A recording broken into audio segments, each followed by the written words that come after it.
Hi, everybody. Hello, hello. How is everyone?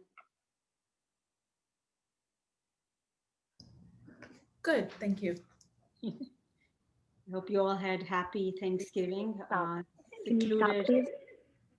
Oh.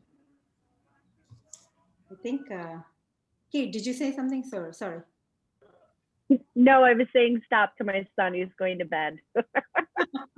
He wanted to pop in. So. So everybody had a good Thanksgiving, and I hope. Yeah, I think if you have, I think Kate has some housekeeping stuff, and then we can see if you guys have any questions. If not, we have a full session today. I have the due diligence session, and I wanted to go over 2 case studies. And then we have Minda joining us from First Row Ventures as a guest speaker. So just want to make sure that we get the most out of today. Cool. Yes. Hi, everybody, and hope everyone had a great Thanksgiving. Session 3 of 8 today. Housekeeping main one is I've heard back from a couple of you on sharing email addresses. We've had some requests just to be able to share articles, deal flow, that type of thing. If you wouldn't mind putting in chat, if it's okay. I don't want to share anybody's email address unless it's okay with you. So if you wouldn't mind putting in chat, you can private or make it public, just whether or not I can use your email addresses. That'll make it a lot better. And then we can start doing some group emailing. The second piece of business is we are working, I've got a quick meeting tomorrow about the networking platform that we're putting together. So I'm hoping to have that up by next week. Bear with us because we're gonna sort of rush order this a little bit. We might be building a little around you, but at a minimum, it's gonna allow a fairly more robust than Slack. It's gonna allow you a more robust opportunity to be able to connect together, and then we'll kind of build around you. So if everyone's cool with that, we'll just open the doors and set everybody free. So I think that's it. And excited to do this one today.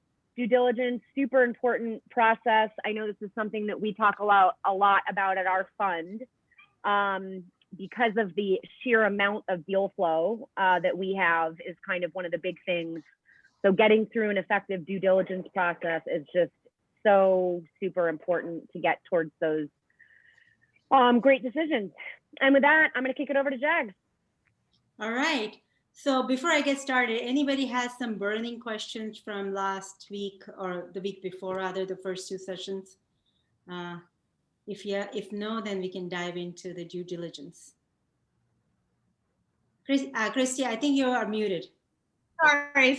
I just have a question, like a housekeeping question for the last one. I had moved that day and didn't have Wi-Fi, and I know you guys had trouble recording the second session. So will you do another recording, or if not, could I just do like a quick one with you during your office hours or something like that? Yeah, I think Kate and I were chatting about it today, and so I'm also moving. You wouldn't believe the stuff that's happening in the background, right? So I understand perfectly what's, you just can't make it sometimes. So I am going to re-record that on Friday, right after the office hours. And whoever wants to come and listen in again and be part of it, fine. Otherwise, I'm just going to record it, and then we'll make it available to you guys. Okay, thank you. All right. And if I could just quickly say hello to everyone. So hi, Jax. Hi, Kate. Oh, my name yes. is Kika. Hi, Kika. So I was also moving last week. I think it's a trend. That's why I couldn't join. I did have a chance to see the first session. I loved it. What a crazy group of women together. I'm super excited to be part of this. Yes. No experience whatsoever on angel investing in my side. I work for Nespresso. I've been there for 12 years. I lead the commercial organization here in the US after having worked in Spain and I head office in Switzerland as well. Interested in angel investing because I serve as a board member on several startups, but very much focused on the business side. So really advising startups on how to build out the business, how to put the B2B, B2C models in place. So very much from a professional expertise point of view, but nothing so far on the financial side. So being part of those board discussions, I feel like kind of the dumb head in the room whenever the financial discussions come to the table, because I've not been exposed to that. And it really triggered my interest to learn more about it. And also being in a different financial position now to potentially start investing myself. I felt that when Kate reached out and shared the content of this course, it was the perfect timing for me to up my skills, up my game, expose myself to different realities and learn tons from all of you. So very much looking forward to connect and to learn. Happy to have you. Kika, where are you based out of? New York City? Yes, I'm based out of New York. And you moved within, I guess, from one place in New York to the other place. Yeah, 6 blocks up. So that wasn't very exciting. I'm also in the Bay Area. So it's not that crazy, but it still is crazy. Anyway, so let's get started. Thank you, Kika. Welcome. Sorry, that did remind me we've got one more introduction. Crystal, do you mind popping in and saying hi? Yes, I can. Let me show my screen or share who I am. Hey everyone, I look rough right now. Sorry about that. But I am a VC in residence at the W Fund with Kate. So she invited me on. I think I missed the first 2 weeks. So my apologies, but I'm excited to dive in. Oh, just 1 week? Oh, okay, awesome. 1 week, okay. But I'm excited to be here with you all and to learn from all of you. I am new to this space as well. And I guess my background, I have a business myself, but I also help student athletes create businesses as well. And I worked in college athletics and professional sports the last few years. I'm currently in business development at a startup based in California. And so just looking forward to learn from all of you and just soak up all this information while I'm here. Awesome. I forgot to tell you guys something. I had an exit last week, so I'm super excited. So one of my startups got acquired by Ring Central. It's still, not public news. The name of the company is Deep Effects. We're actually going to be looking at their deck today. So I knew that was happening. I think one of the sessions I said the founder is, I was a little distracted, and so it did go through, and so that was super excited last week.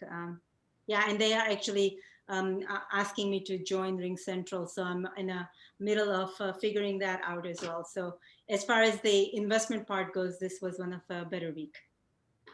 Yeah. All right, so let's get started. I'm going to share my screen. And, can you, Kate, can you enable the screen sharing? Yeah, 1 sec. Okay, you should be good, Jag. Okay, great, thank you. All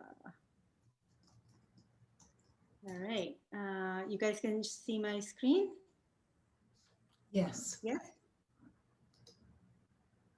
Everybody can see my screen, I'm hoping. Does somebody say yes? Yeah.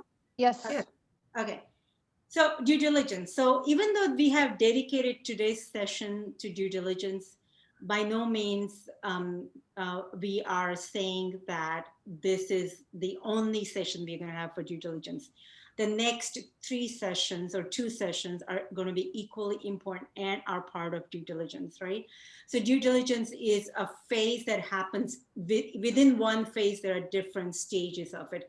So we are today we're going to look at it from a high level perspective. And then we're going to look at one pitch deck of the company that I just told you about that came to me. And based on this deck, I had invested, and I also did some due diligence.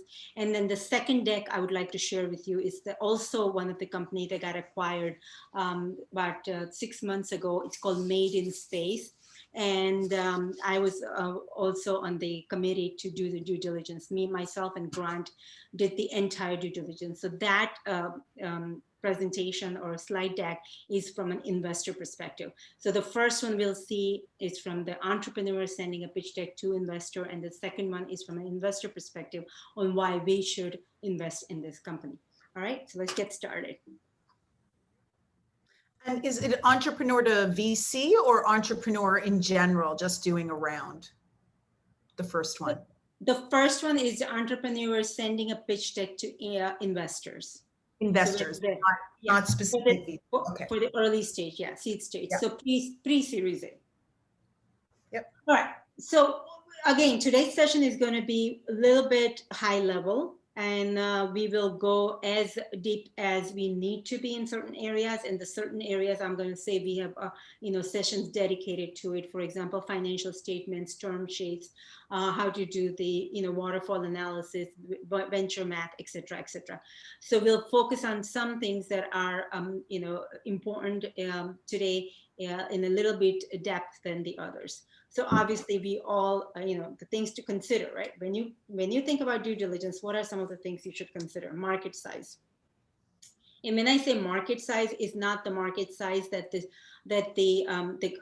startup is going after. I'm talking about not only the total addressable market, but also the serviceable market, and what part of that market are they going to go after realistically. And this number depends, it's different from a VC investment to seed stage investment. Like, for example, VCs do not look at anything below $200 to $300 million serviceable, obtainable market, right? But angel investment, I don't look at $250 million market, because I'm not investing at that stage. So mine is, okay, can we get to the first 25 million, right? That's what I look at. Team and valuation. Is it a good team, strong team, subject matter expertise? And then the second a factor to that is valuation, because valuation sometimes it goes hand in hand with who is leading the team. An example that I'll give you is one of the company that was circulated about a couple of weeks ago, and it was a brand new company formed 2 months ago, but it came out of a very well-known VC fund. They said that one of the partners decided they wanted to start this particular startup. In 2 months, they raised $9 million. So obviously the valuation was already $50 to $60 million, and that was mainly because who was leading the team, and a strong track record of that founder, and also the space the startup was going to be in. So the valuation and team, in my opinion, sometimes go hand in hand. The better the team, the more knowledgeable the team, more expert the team, the valuation plays part in it. But at the same time, valuation is also something that you really want to make sure that you're not investing at an early stage into $300 million company valuation, right? I mean, you can, and you still should if the opportunity is right, but the return is going to be, obviously you're a very, very, very small piece at a $25,000 check, or a $50,000 or even $100,000 check, in investing in $300 million company versus 30 million or $10 million valuation. Can Yes. you just, on market size, serviceable market versus the market size, can you just give me what that definition is? Yeah, we're going to go over that in detail later. So I will get to you. And if for any reason, which I doubt I will forget, please remind me, Betty. Okay. And differentiation and business model also, to me, go hand in hand. Is how are you different, right? How are you your idea about the startup, your technology? Is it the technology? Is it the team? Is it the way you're approaching an old problem with new technology? Are you the first to invent this, or are you a strong follower? What exactly is your differentiation, right? Because I don't believe the technology or the IP alone can be a strong differentiation. So what else is there? And the business model, right? And if you have a business model that is like one time you buy something and the lifetime value of that customer is just one time, then the revenue multiples for that particular product is just, you know, the customer is not going to be buying it again and again. And that's why SaaS startups are very attractive, because it's a subscription model. It's something that's recurring and it's you know, continuously flowing. So the business model matters. And also if it's a CPG company, if it's a hardware company, if it's a SaaS company, if it's a space company, if it's a health tech company, you know, you have to look at all this different, depending on which startup you're looking at, the business model, you have to look at what makes the most sense. And we have a session on this framework for different industry, right? That's where we will, you know, talk deeply about, if you have a healthcare company, how do you look at that, especially early stage, right? Most of them are pre-revenue, versus you have a CPG company, or versus you have, you know, space company or SaaS company, etc. And a lot of times, believe it or not, problem and solution are so muddled that you're like, what exactly is the problem you're trying to solve? If the problem is not clearly defined, from my perspective, as an investor, I'm not even interested in that, because to me the problem doesn't exist, or problem is being it's being invented. So obviously I'm not just going to go by what they're saying in a pitch deck, but I'm going to dig deeper into it, trying to understand the problem. And if the problem is not clearly defined, and also let's say the problem is clearly defined, but the solution itself is like, oh, this seems like whether it already exists, and obviously you do more research and all that into understanding the solution. But a clearly defined problem and solution are also a key for me to see if this is the company that I really want to invest in. Secondary items to consider. So those are something that I always consider. These are the things that it doesn't matter to me that much. So technology and IP, a lot of times you'll hear startups saying, oh, but we have a patent. But most of the time it's provisional patent, and provisional patents anybody can file, right? It's great that they have provisional patent, but that's not a strong indication for me to invest in a company, right? Unless it's like a space company or frontier tech, where nobody has thought about this technology and it is strong, it feels really strongly, applicable, then I would, pay attention to it. But to me, technology and IP, it's not that. It's important, but it's not that important. First mover or strong follower. I do believe the strong follower is better than the first mover, because the first mover, they're making a lot of mistakes.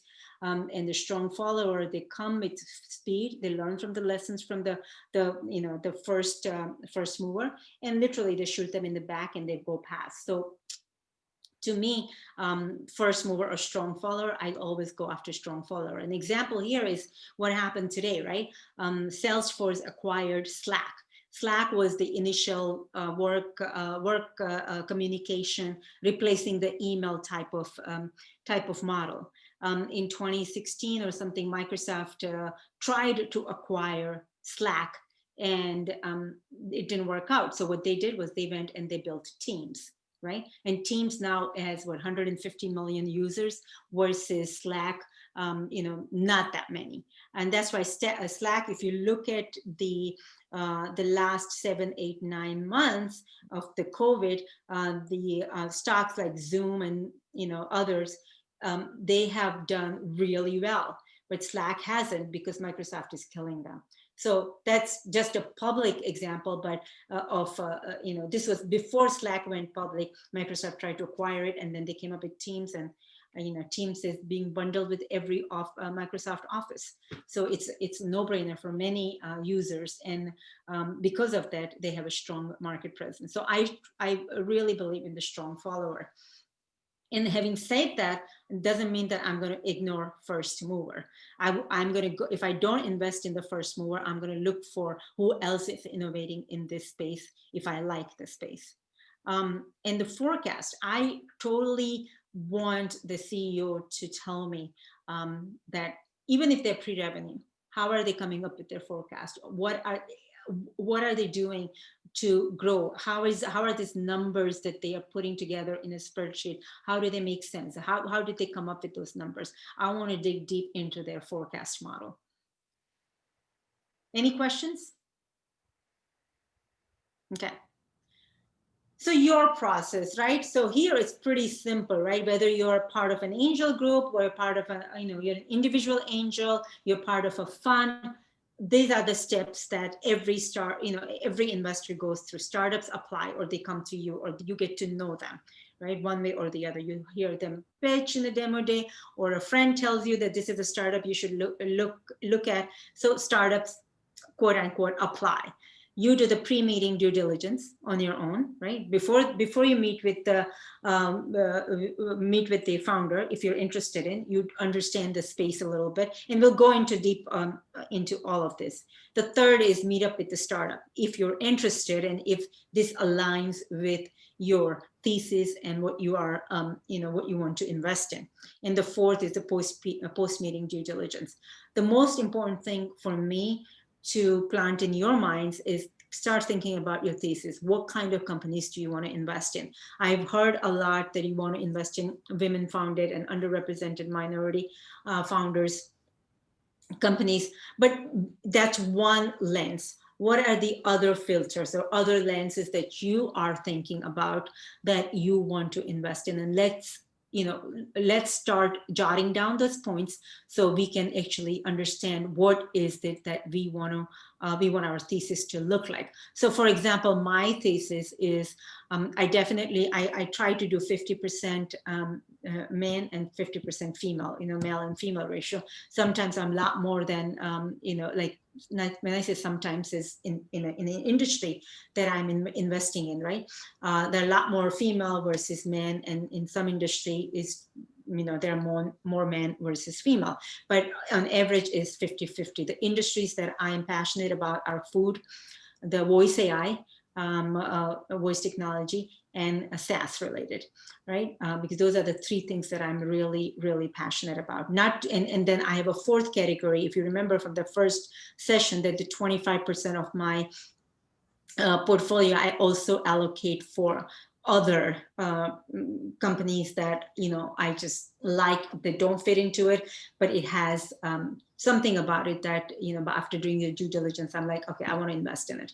So that's the every 25% voice AI, SaaS, food, and then the 25% is my for everything else, miscellaneous.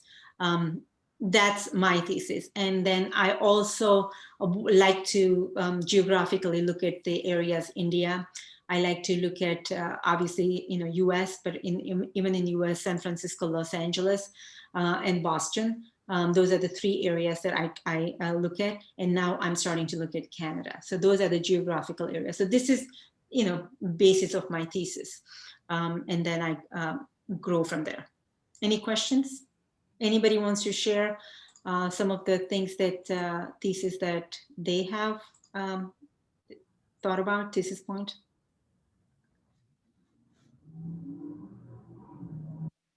Yeah, I'm primarily digital entertainment and wellness, but I have also done smart mobility, and then like you, there's like about 30% which kind of falls outside, and usually that's kind of green tech, although some of the green tech stuff I've lumped into wellness, because the way I'm looking at wellness can include anything from a meditation app to psilocybin to telehealth. So I'm kind of looking at the category very widely. And so some of the green tech stuff falls for me within wellness in terms of, if it impacts human consumption, human lives, and most green tech does in some way. So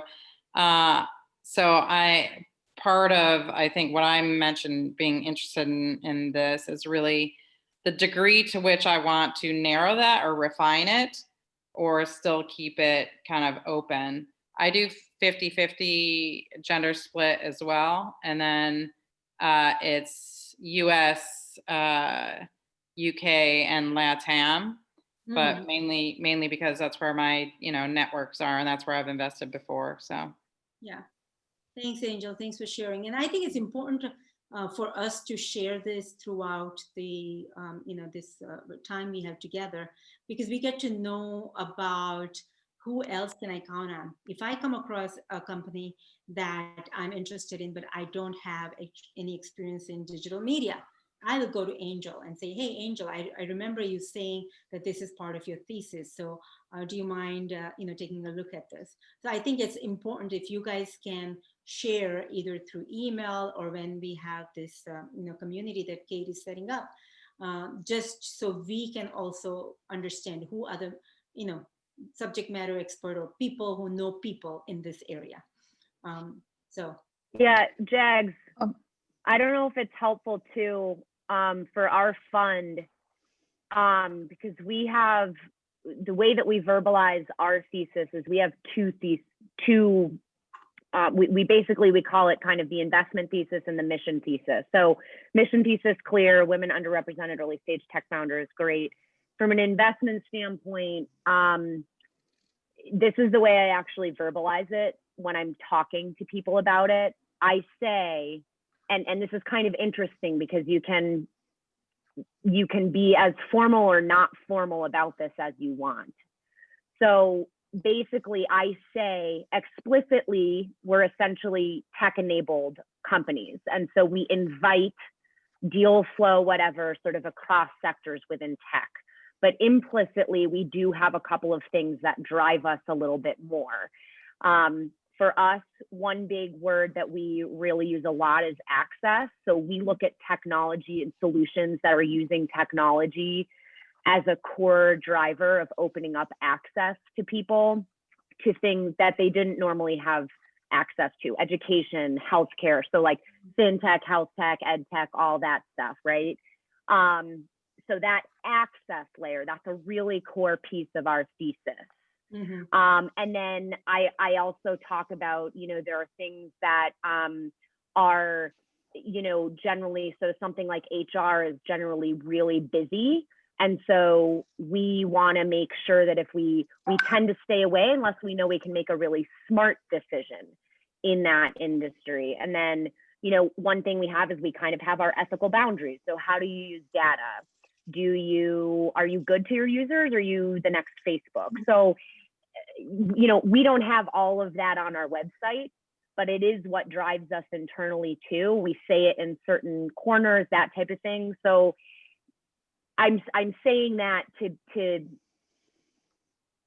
a thesis doesn't have to be this super external, written down, what you communicate always out to the world type of thing either.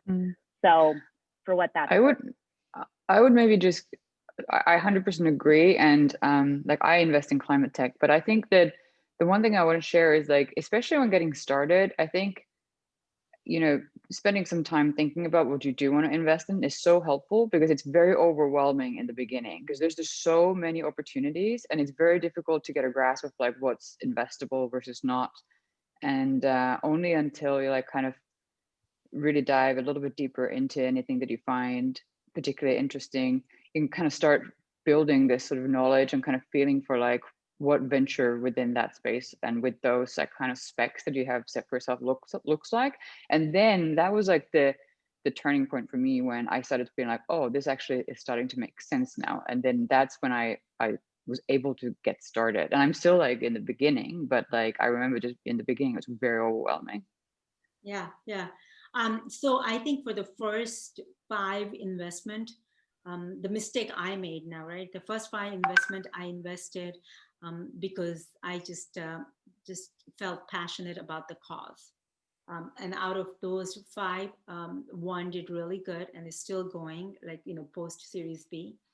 And 3 have folded. And a 4th one is doing okay, semi-okay, still alive.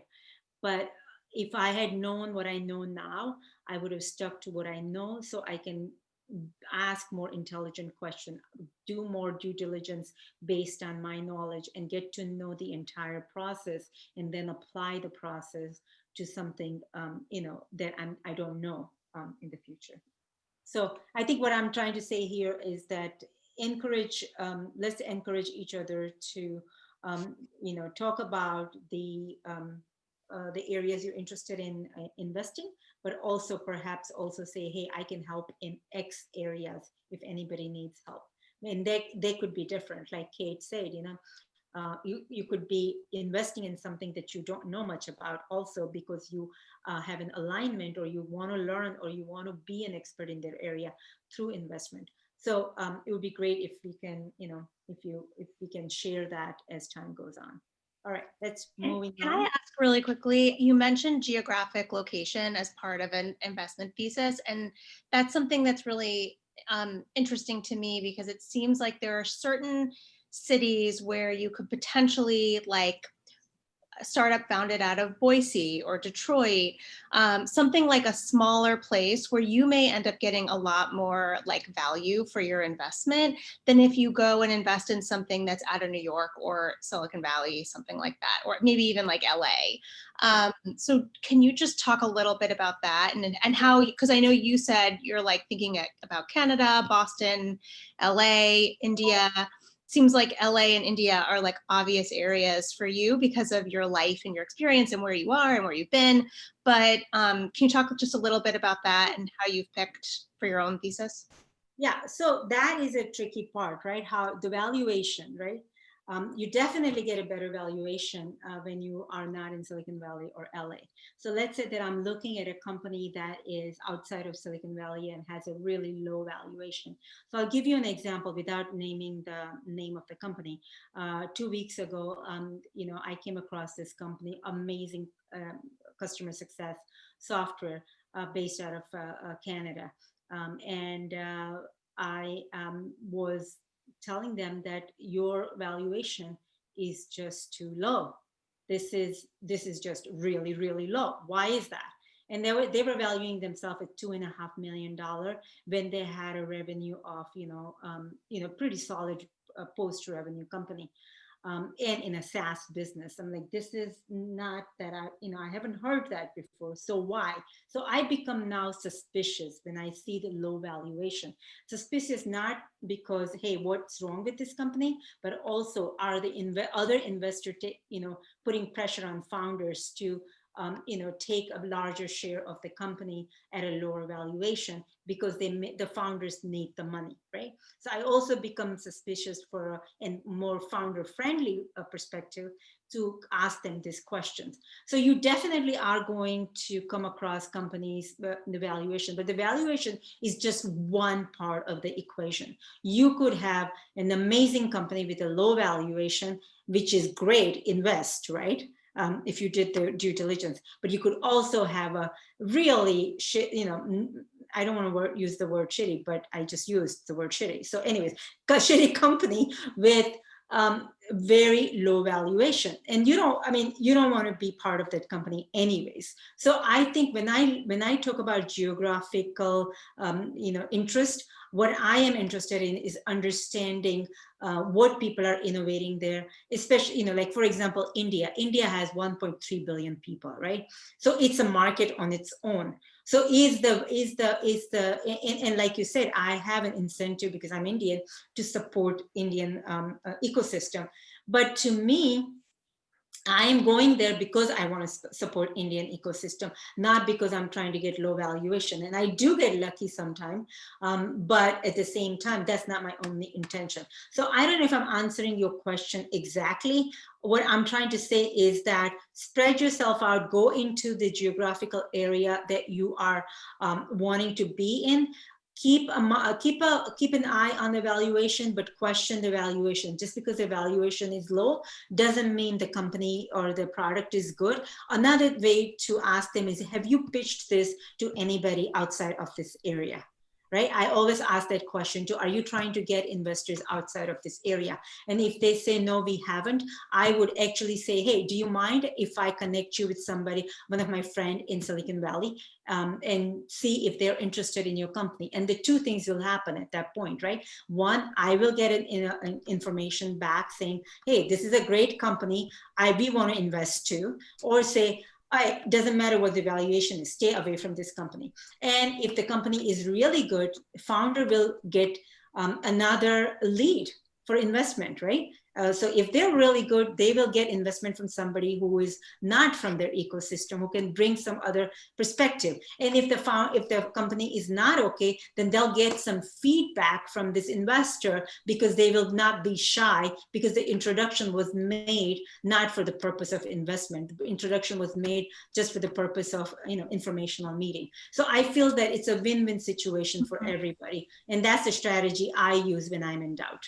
That's really good advice in terms of, I mean, even if it's not just a geographic area thing, in terms of like using resources in the VC world as a way to, and I think you mentioned this in the first session too, to just try to augment your own due diligence. Yes, absolutely. Question. One, Sure. because I like to support, even if I'm not investing, female founders and BIPOC and other underrepresented founders. A lot of times I will review the decks if I think that I can be helpful to them in terms of either making introductions, or I know another investor who's interested in their space, even if it's not a space I know very much about. If you do too much of that, it takes up a whole lot of time. And so I've been feeling that overwhelm that Kirsty mentioned recently, in my desire to be helpful to these founders, even if it's outside of my investment thesis. So I think I don't remember if we got into it in one of the other sessions or if we're planning to get into it, but I'm wondering about like tools for managing, deal flow. I know like Airtable's got, a tool, and right now I'm really just using Google Sheets. And I'm trying to categorize them by the type, the stage, the geography, like all of my things to see. And then I have my own scorecard to determine whether it's a good fit for me. And then I have another thing that like is basically do I know somebody who I should, pass this deal to? Because I also want to be of value or in service to other investors, so that hopefully they'll do the same when they see something, they'll think of me because I pass them something that looks good to them. So right. I'm just wondering, like, how do you manage all that? Because it's like, it's already a lot of work just to look for your own deals. And so I think you asked me two questions in this. And the first is, I'm being overwhelmed by, even though I'm not interested in investing, I'm helping out, right? Because that's the kind of person I am. I want to make sure I'm helpful to the women founders and stuff. And then the second question you asked me was, how do I keep, is there tools or something? So I'll answer your second question first. Yes, there is a tool called Affinity, and we are going to actually try to set up a demo with them towards the end of this our workshop in one of the office hours, or even adding to the office hours. So I'm working on that. So let's go to the first question, right? The first question is, we all want to be helpful, but we only have so much time in our life, right? And in the beginning, as a new angel investment, we're the new kid on the block. We want to learn things. We want to contribute, all that stuff. And I'm not saying anybody is at that stage or not. But when I started investing first, right, I did exactly that. I wanted to be in every meeting. I wanted to know everything. I wanted to know about every industry. And I got burned out, literally burned out like crazy, that, I said, I need to stop. So now I still want to help people. But what I don't do now, before I used to ask them, hey, if you want me to look at the pitch deck, I'm happy to do so. Let me know. Now I just say that, I actually don't say anything. I wait for them to ask me. And that way I have actually done two things. If I ask, most of the time they feel obligated because I'm a quote unquote investor, right? They're like, okay, even if she is not interested in investing me, maybe if I send her the pitch deck, she might be interested in it, right? So, but I'm not, but they don't know that. So by not asking that, I'm eliminating the people who are not interested in getting my feedback anyways. So I'm not saying no, but I'm not saying yes either. But if the people who say, you know, Jags, we really value your opinion, can you please take a look at it? And then the first thing I say that I am not interested in investing in this deal. So the feedback that I will give you is not from an investor perspective, it'll be from a coach perspective. I'm happy to do so. Would that help? Be helpful? And if they say yes, then I spend, you know, I allocate like 3 hours, 3 to 5 hours every week just to look at things like that. But what I noticed is I cut down on 50% of the pitch decks that were coming to me. And for the reason I mentioned is that because they thought that I may be interested in investing just if I see the deck. And then the second, by saying the second thing, I also eliminated a percentage of them because they're like, if they're thinking she may be interested in investing, it's totally out of their mind because I'm telling them that I'm not going to give you feedback as an investor. I'm going to give you feedback as a coach. So I hope that was helpful. Yes, thank you. Yeah. I think like once Angel, again, if like, it's helpful. No, go ahead, Christy. no, I was just gonna say like once again, I think what helped me was kind of defining my thesis, because then I can be like, okay, is this like close enough for it to make sense for both parties, for me to take a look at it? Or do I have like direct like experience and, you know, like, can I be of like great value? But I try to be very selective, just because I think it helps me when it's like at least like within like climate tech is very broad, luckily for me, so I can still look at very different kinds of companies, but I try not to like branch out to like health tech or something, because I just like don't have as much to offer, even though it can be somewhat useful. But I kind of try to be very impact driven, also when it comes to that sort of stuff. Yeah, 'cause I had set up, you know, so it's 4 hours a week. It's half-hour increments where a founder can book a half-hour session, and I'll just give them feedback, even if it's totally off my thesis. It's just me giving feedback and trying to be helpful, like go look here, or you need more of this, or this is what, you know, you might want to see. And I did that kind of when, you know, BLM was really kicking off, and I was trying to figure out like what more can I do to be of service and of help, you know, to BIPOC and female founders. And that's kind of working. But to be honest, like this week, I was like, oh my God, I can't do another one. I can't do another one of these calls. Yeah. But I agree, the investment thesis definitely the stronger. And I know we're going into branding around angel investing, but I that's a great way to segment, you know, those founders and potential deals to invest in and to manage it all, I think. But you know, it's that other part of the time that you want to be, because there's lots of them that come across my way that I can put 2 or 3 emails out and it's so helpful to them, and it doesn't take me that much time. But you know, again, you can only do so many of those. Yeah. What were you gonna say, Kate? Yeah.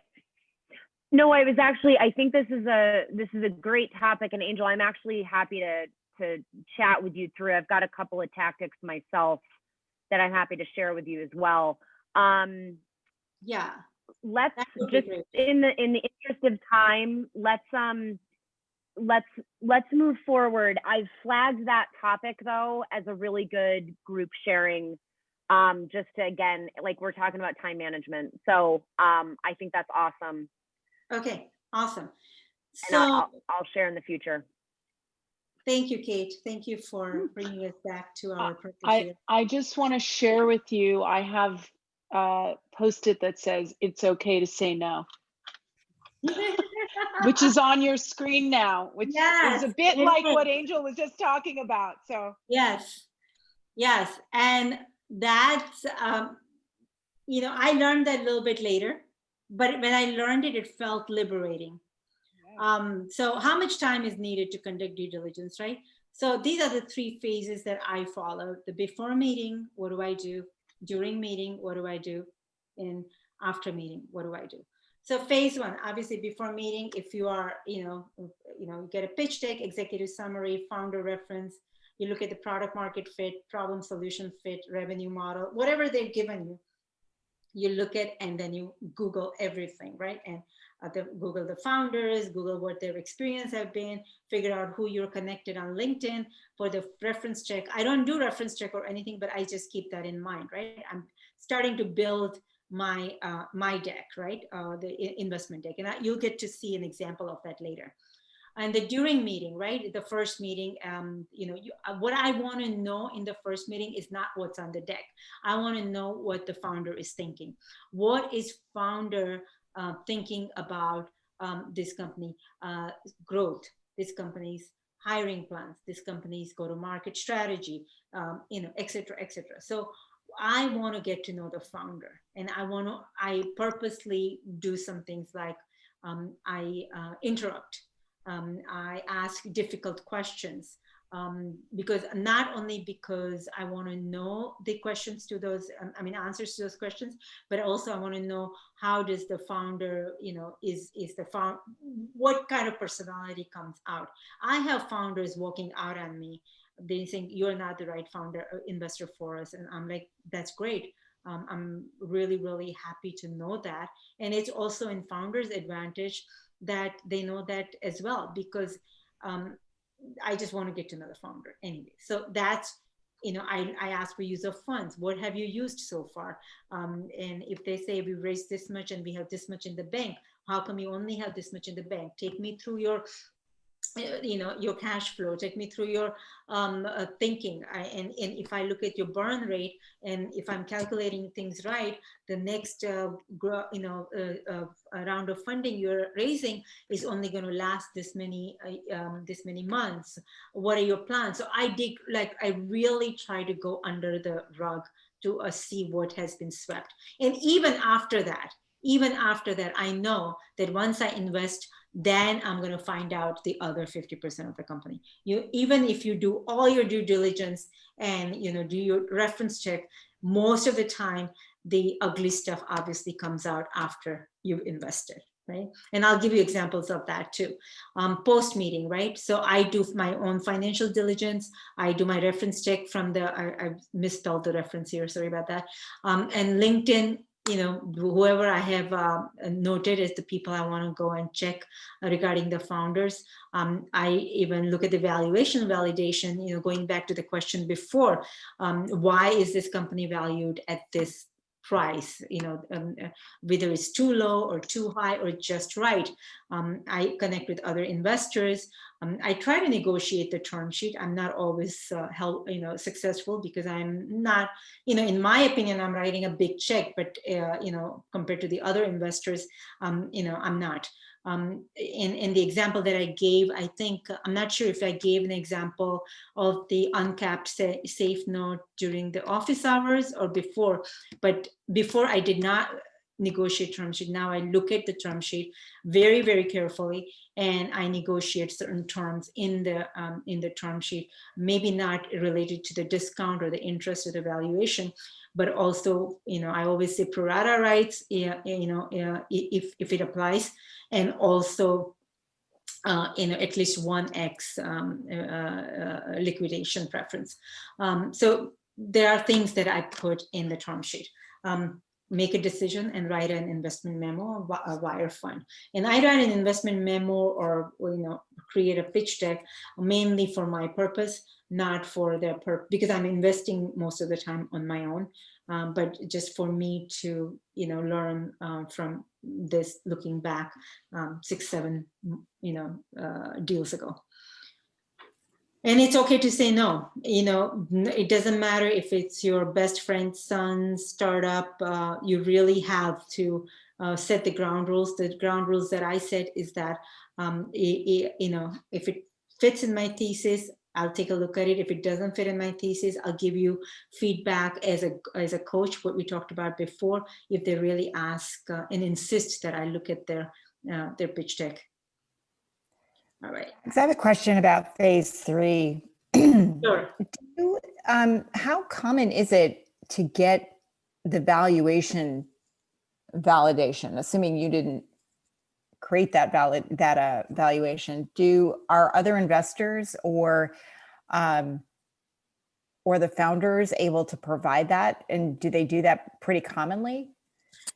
Yeah, you can ask the founder, right? Like, how did you come up with this valuation? You can ask if you can talk to the other investors who are investing in this round or have invested previously. You can also go on Crunchbase and find out who invested in this round, right, on the company.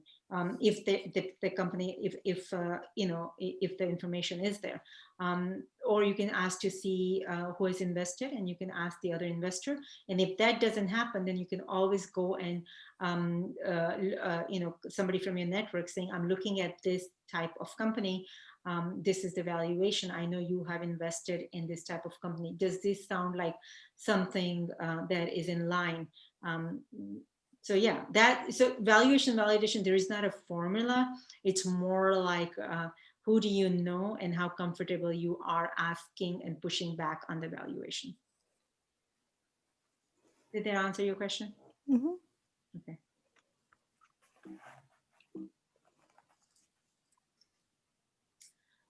So we'll go through each one of them, right? And then on the right, I have said priorities, and these are my priorities. This is how I see the problem or every single space. So we'll go one at a time, and then we'll hopefully get to the case study. So the problem solution, we talked about that, right? Clearly defined, real versus made up. When I say real versus made up, it's not really a real versus made up question. It's more like, is it affecting, is it just another grocery delivery service that's going to affect 3% of the population?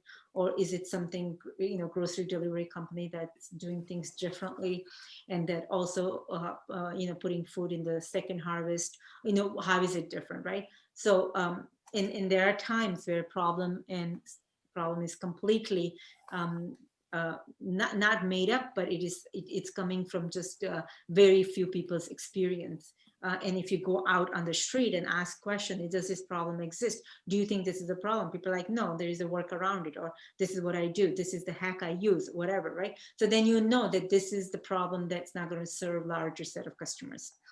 How does the solution make it better? Is the solution going to make it better by just removing the problem, but it creates other problems? Or is a solution that it really helps to solve this specific problem and increases productivity, increases bottom line revenue, whatever it is, right?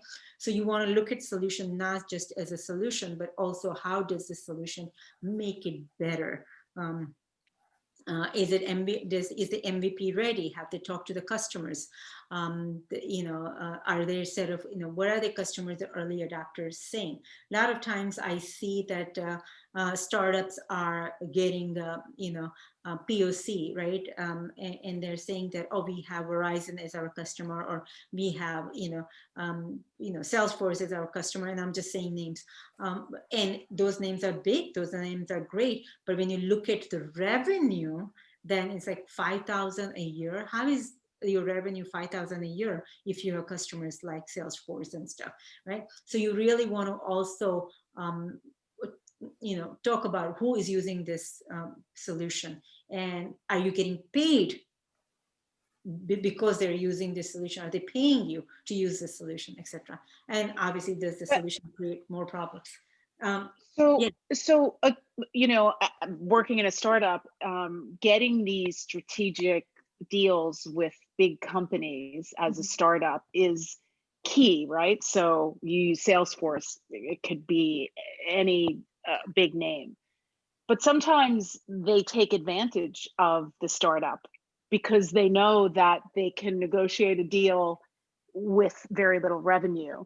So, sometimes it's a little bit of a chicken and egg, right? Because the large company, Salesforce, wants whatever piece of technology, let's use that because we're talking tech now, that this startup has. They're not willing to, they use their market power. It's all over the news. Like there's a lot of companies that use their market power against small startups. And you want to get the name as part, as the startup, as part of your customer list. Mhm. So, sometimes the revenue is not necessarily indicative of the strategic deal. So I'm just like, how do you deal with that, right? Because Yeah. there is power, right? There is power to the fact that Salesforce is really using this asset from the startup. Right. So then you ask the secondary questions like, this is great. Salesforce, at what level are you at a POC level? Or have you signed the contract already, right? You have a long-term contract. What I'm trying to really hone in here is that a lot of times they say Salesforce is their customer, paying customer, just because they are paying a little bit to do POC. That does not. Got it. Okay, so it doesn't necessarily mean it's a strategic deal. No, you really have 5-year contract, if you will, right? Kind of thing. Are they paying you money? And what is the lifetime value of this customer? So that's what I'm saying, like, lift the cover and ask a little bit more questions. Okay, thank you. Yeah, good to go forward. So these are the 3 priorities for me. Is it real? Is it something that, I think it's real, right? Is it clearly defined with focused MVP? Katie asked, what is MVP? MVP is a minimal viable product. What minimum viable product is based on the lean methodology by Eric Rice and Steve Blank. So a lot of the times when startups are thinking about creating a solution, what used to happen before a lean methodology, what used to happen is they would go in this hole and create this amazing product and emerge 6 months later and say, here is the product, and the market has moved on, market has shifted. So MVP allows them to be constantly in touch with the customer, and it has a model of build, measure, learn. And every iteration you have, either you persevere or you pivot. And there comes a point where customer is saying, okay, this is kind of the product I want. This is my feedback. And yes, I would like to, try this. That's your first MVP. It's more like a prototype. I hope, Katie, that answered your question. Yeah, that's great. Thank you so much. I do know about lean, so that was really helpful. Thank you. Okay, and I think it's used more in the tech world. So, tech or, yeah, like in food and CPG, there still is MVP, but it's not necessarily, it takes a lot long to have that, customer try on another version of candy and then going back and making it, right? So there is a versions of MVP for different industries. Team. So the team, obviously domain expertise. Many times people don't want to invest in single founders. I have invested in single founders, and I have to say that those are the companies that have either exited really fast, prematurely, or have failed. And having said that, I'm not saying that every company I invested in, which is more than single founder, have succeeded. I'm just saying that the possibilities are more because just the way the dynamics work with the single founder, right? They don't pivot that often, because in order to pivot, there needs to be some sort of, conversations and deep dives into the solution between founders to say, okay, this is the vision we had for the company. How do we think about it? And also the premature exit that happens a lot with the single founder, because there's just high rate of burnout. Understandably, right? I mean, not saying that it's right or wrong, it's just the way it is. A lot of times people also stay away from married couple as founders. So there is a company that we invested in, I invested in, called Court Buddy, and they're married, and they work really well together. However, unfortunately, there was some legal issues. It was a legal company and they had a legal issue. It was a legal tech. And I think they ended up going their separate ways. So I'm just throwing everything that I look at in a team. It may or may not apply to your own way of looking at the world. But these are the things that I think about when I'm looking at the team. Co-CEOs, I don't like co-CEOs personally, because co-CEOs, like, buck has to stop in one person's bucket, right? If it's co-CEO, then the decision making is, who is really responsible. But having said that, Netflix, the biggest company, has co-CEOs, right? And that has worked really, really well. So, but it's also a billion dollar public company. So co-CEOs in the beginning, in my opinion, is something that I try to stay away from. I look for a complementary structure, right? So I don't look for in the team that every founder needs to know how to fundraise, or every founder needs to know how to read the financial charts, or every founder needs to know what's going on in the tech, right? It has to be a complementary structure. And then the CTO, CFO, like who is in the C-suite. So I've known a company that was a tech company, but they outsourced all their technology solution. So they didn't have a CTO in-house, and that's a big no-no. It's like, you're a tech company, you should have a CTO as actually one of the co-founders.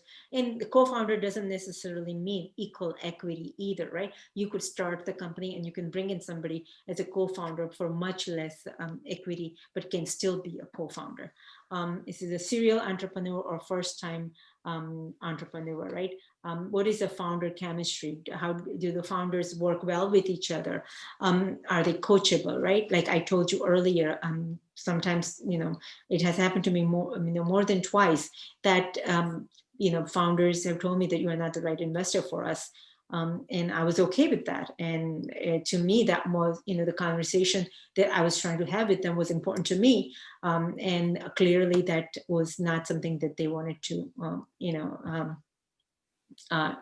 entertain. So for me, domain expertise is priority 1. Founder chemistry, I really pay attention to that. And priority 3 is I am now investing in multi-founders. I'm not investing in single founder. I have, but I'm not investing in that any longer. Questions here? I'm going to keep moving because we do have a few slides to cover. So interrupt me if you guys have any questions, okay? Question, Jack, on you mentioned co-founders can come later. Why would you bring someone in as a co-founder if they have less equity, right? What's the benefit? Why not just bring in a CTO, CFO, CRO, who's a C-suite executive?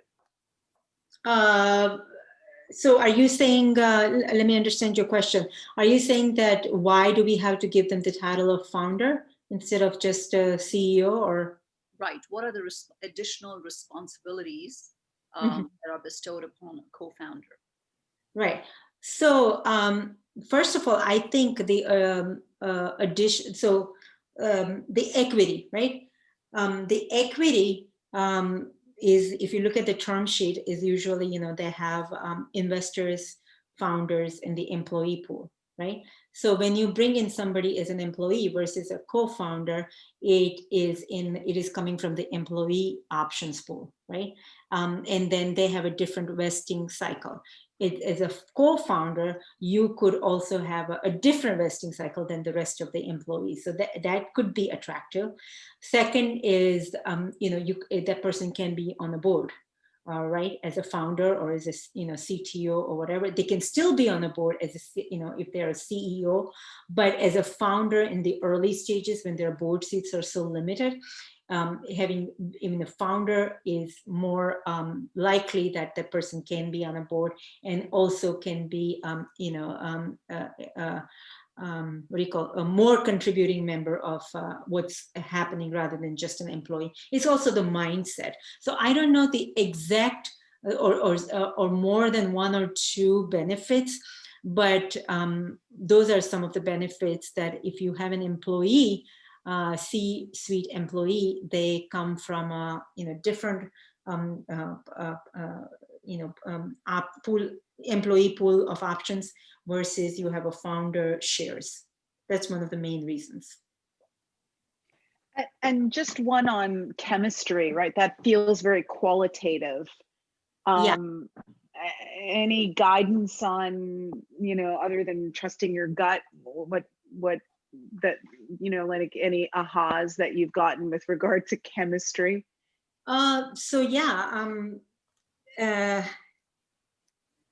Few. So I'll tell you one. There was a male and a female co-founder, best friends from college. The male was really, he was a CEO, and the woman was, brain CTO.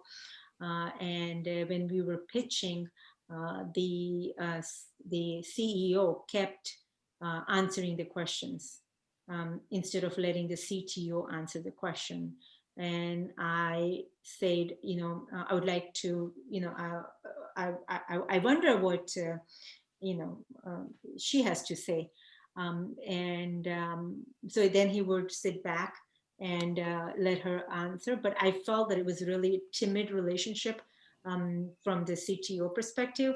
And then I did not invest in them, but I did ask them a question at the end saying, I'm not making an investment decision because I feel that you don't have the right chemistry, because the problem also does not, it's not something that I am, I'm interested in or know a lot about. But I'm just curious that why did you consistently finish her answers, or she didn't speak up that much? And he had no clue. He said, "Oh, did I do that?" I said, "Yes, consistently." And so I turned to her and I said, "Did you feel that way, that you were not heard or you weren't given the opportunity?" And she said, "Yeah, but I'm so used to it." So I don't want that, right? Because then a lot of things fall through cracks. But so I did tell them that this is serious, as you grow in your fundraising, this chemistry that you put in front of an investor is usually going to either play to your advantage or not, but you really should figure out a way to hear each other, listen to each other, and most importantly, respect each other in front of investors, especially give each other time and space to answer the question. So that's one of the example. Great example. Quick question, Jack, on you've mentioned here involvement and value add from advisors. What should we be on the lookout for? What kind of questions should we ask? What our expectations are? Yeah, so a lot of times involvement and value add from advisors. So under the team page, you also see advisors and board of directors, if they have. So I would, most of the time that page just comes and goes, right? I try to spend time on that page because I've also had experience where advisors have given information to investors or the founders saying, you are worth this much. Just don't listen to the market. And the investors are saying, you're not worth this much. Listen to the market, right? And then the founder is like, who do I listen to? Advisor, because I'm really, really, he's the person I go to if I have a problem, right? He's my quote unquote, and I'm not saying that this was the case in this relationship, but like a therapist, right? You pick up the phone, and I've done this too, to my mentors, to my advisor. What do I do? Or do I listen to my investor? And if I listen to one versus the other, am I going to make other one upset, right? So I like to understand what kind of value add the advisor is bringing. Is this a specific subject matter expertise that advisor is bringing, and what kind of involvement in decision making as far as fundraising goes, or later on, especially in the growth stage, right? And if they're going to be continuing as advisors after Series A, like what is their term? Right? Once you're an advisor, doesn't mean you're an advisor forever, right? So how long are you going to be the advisor? So those are the questions that I ask. Does that make sense? It does, thank you. And it's mentioned in the term sheet or in somewhere the terms of the advisors that we should look out for, or is that no? So the stage that we invest in, this is more like a relationship between the founder and the advisor. And when the Series A, the lead investor, and most of the time as angel investors, we are not, I'm never a lead. I don't lead investment round, but though they are the ones then will take charge of setting those terms and stuff. But the pre-Series A, most of the time, this is just a handshake or an understanding between a founder and the advisor. And you also want to know how much of equity is the founder giving to this advisor. Sometimes they don't get any equity, and sometimes they get 5%. I'm like, are you kidding me? Why are you giving 5% of your company to an advisor who's going to pick up the call when you call once in a blue moon? Like, why are you giving? I don't mind that you do, but explain me why, because I want to know who is in the bed with me, right?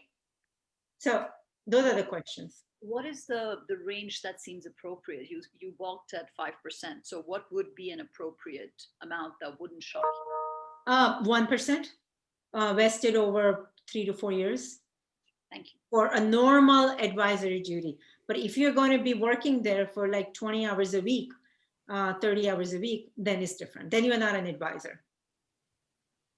Yeah, and I've seen plenty of advisor roles that's sort of your standard,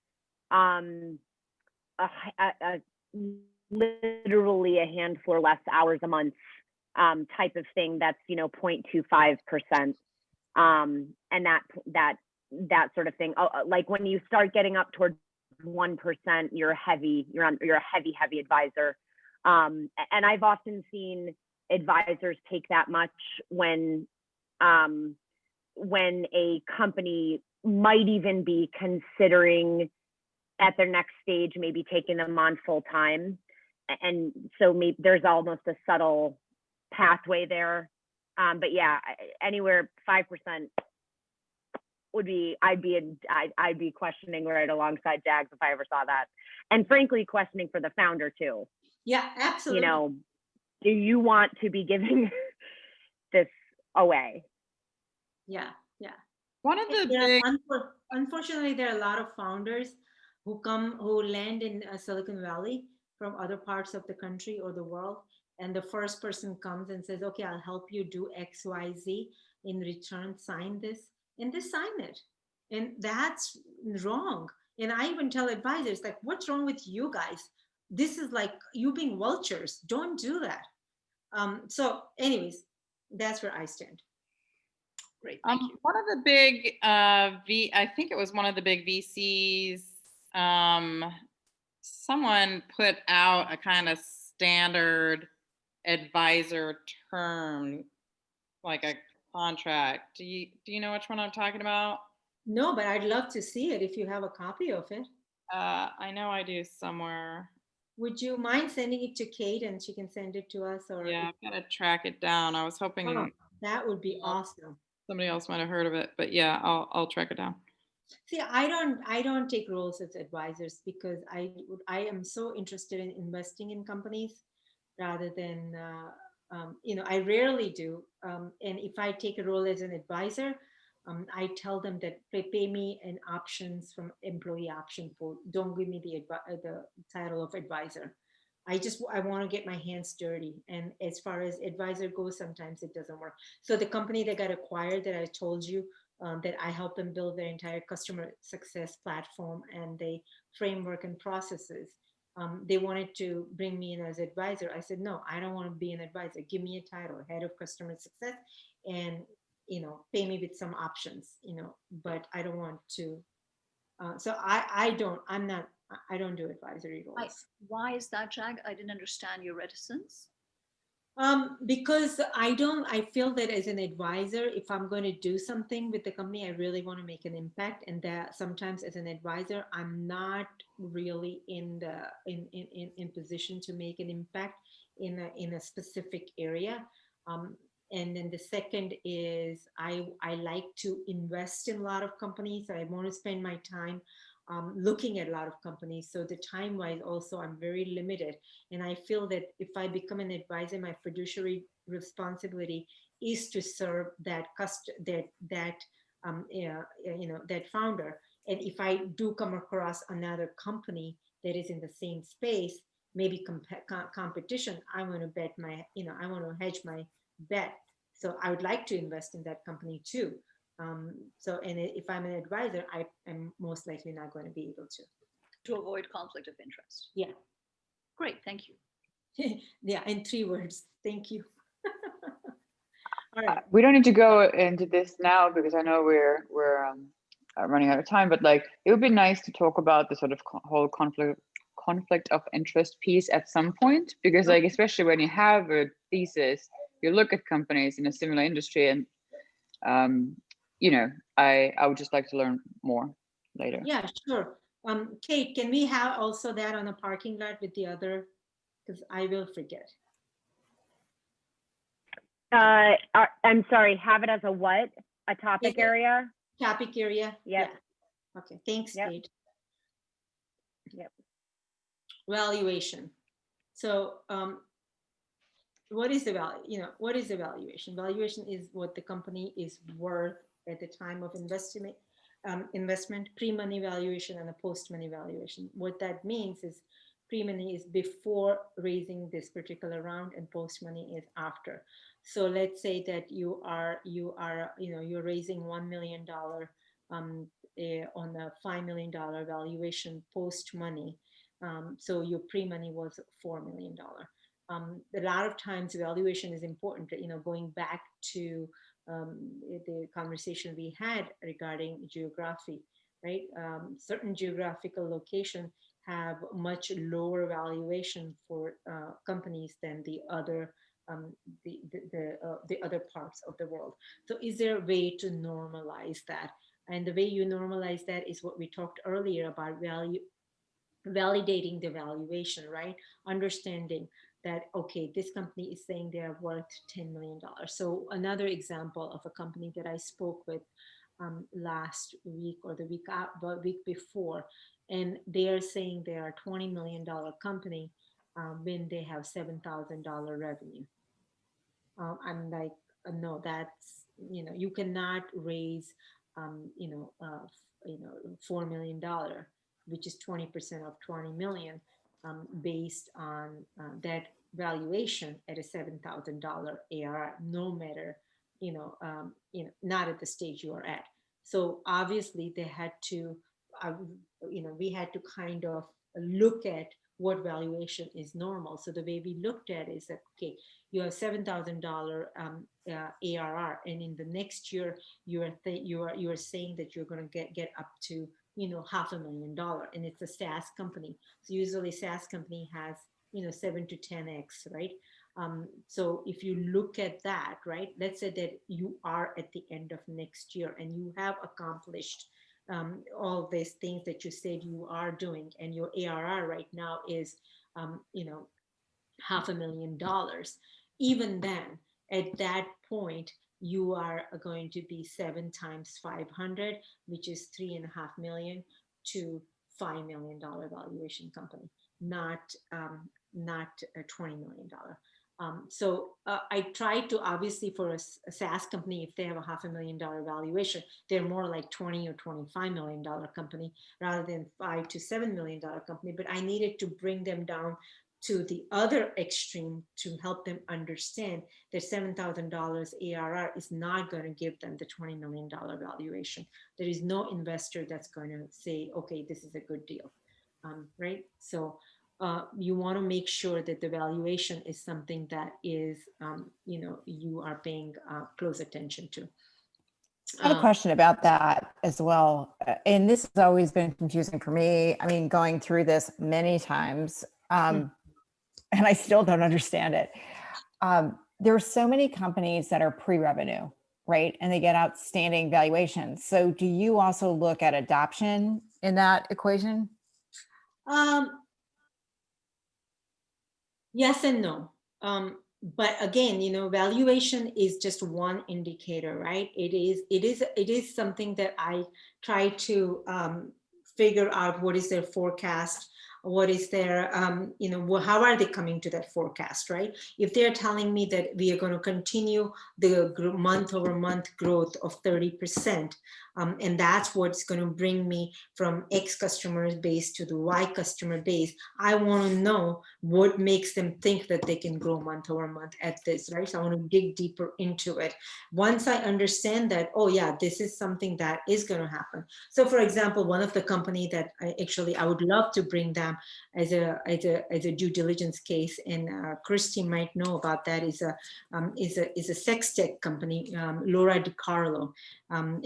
It's a vibrator company. It's a sex toy company. But check that one out. I bet now people wonder why I know about it. There's a VU connection. Oh, sorry. Yes. Oh my God.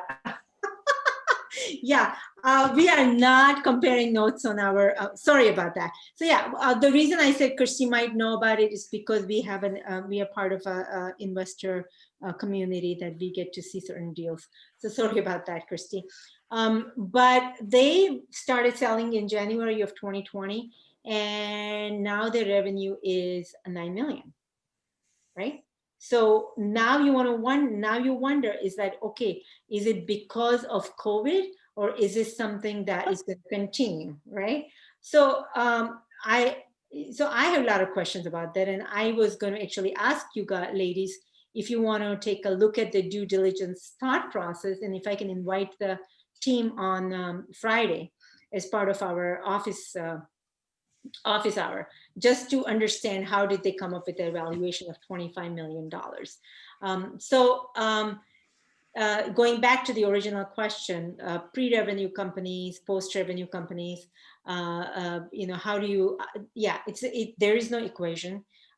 It's more like what industry they are in, talking to your valuation validation buddies. You figure out if this is something that evaluation is something that what they're saying. And the guest today, Minda, we can definitely ask her that question. She runs, early stage venture, and that would be one of the, I was planning on asking her that question anyways. So let's see what she has to, how she approaches this topic as well. So moving on, and what kind of terms, right? So cap, discount, interest rate, pro rata rights. So at this stage, most of the time we are investing with either convertible note or a safe note. There is rarely a price round. If there is a price round, it's great. But if usually it's a convertible note or safe, and we'll go into all that next week when we have a term sheet session. For me, the priority is I try to be around the valuation 3 to 6 million. I am thinking about this sex tech company, and the valuation is 25 million, and that's going to be in part of my 25% where, oh, I'm just so intrigued. I want to find out more and I want to be part of it. My terms, I have to have a cap. I passed on a company 4 weeks ago, amazing company, great run rate, but they have no cap. And I'm like, nope, I'm not putting my money into no cap deal, because I think I shared that example with you guys about fashion tech, a company I invested in. Did I share that with you? If not, I can share it quickly if you're interested. Okay.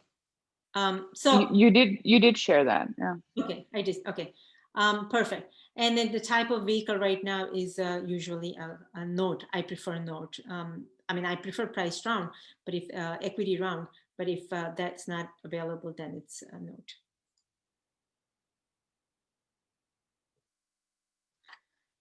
Okay. So people, you always see the chart, right? Where they have their competition and scattered all around in the lower half or the upper quarter of the page, and then they are in the right upper right corner. Is saying they are the only ones doing that. Great. But I asked them questions at the direct competitors and indirect competitors. So direct competitors are the people they put on the chart. And they say, this is we are better in price, we have better features, we increase productivity, we are faster, whatever the reasons are, right? You want to get to know the indirect competitors. Indirect competitors are people like, if they don't buy your product, what do they substitute it with, right? So, like for example, like Uber, Lyft, right, or taxi, right? The taxi's direct competitor, is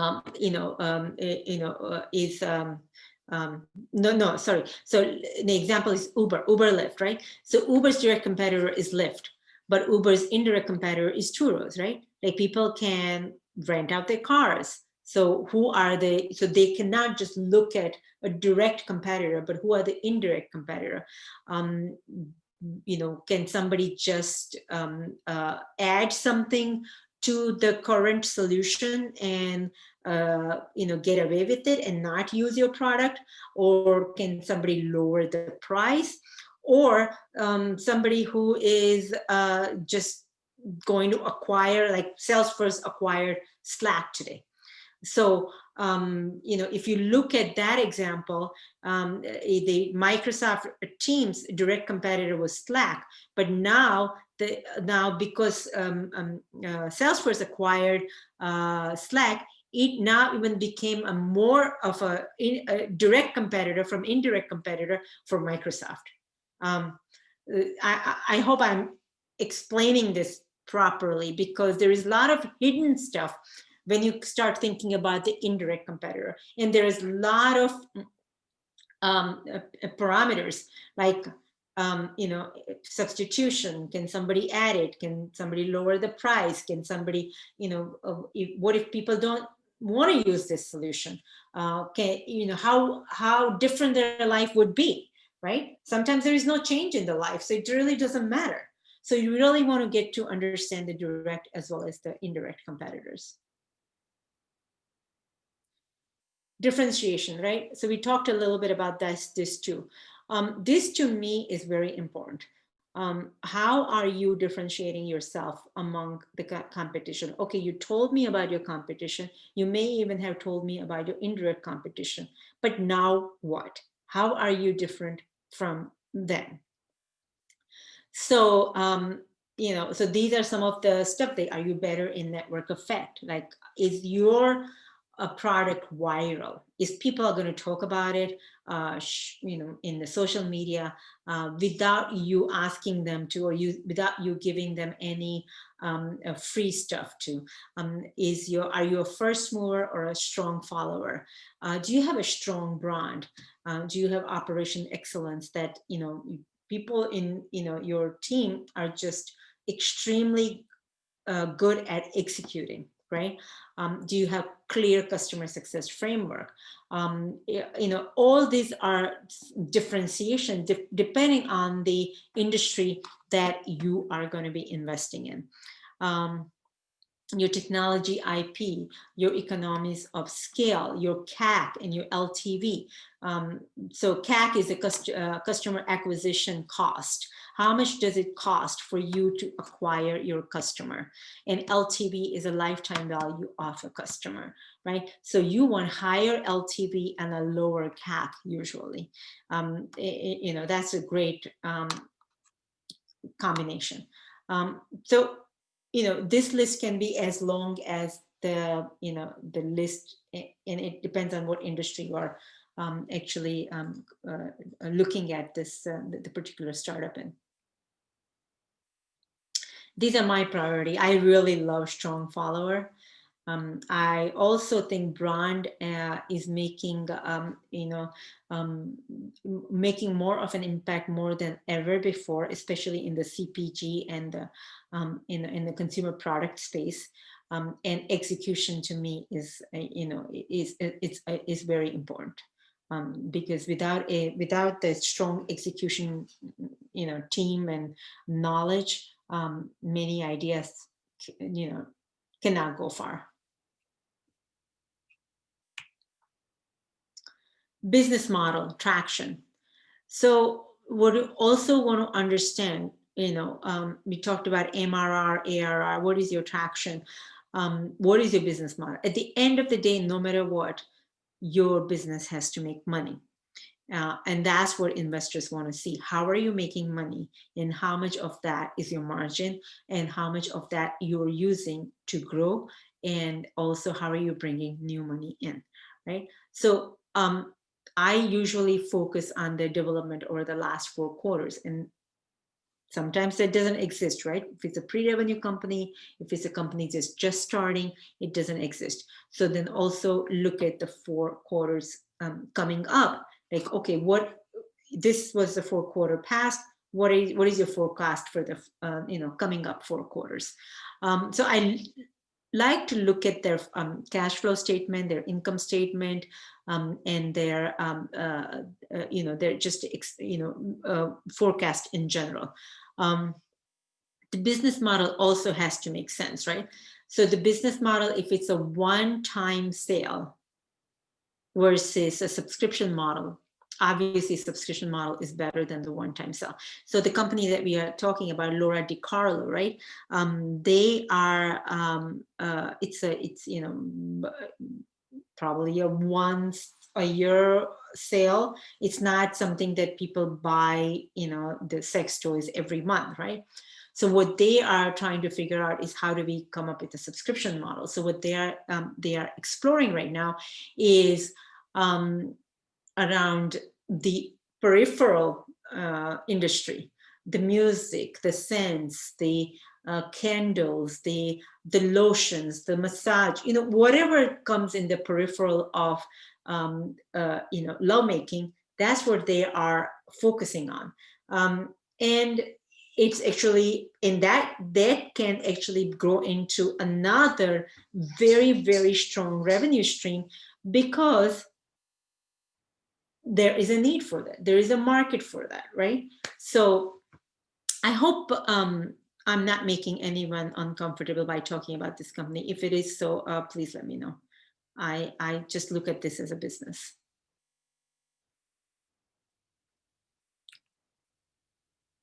Future roadmap. I talked about that a little bit. What's coming in the next 4 quarters. How much support do you need from investors?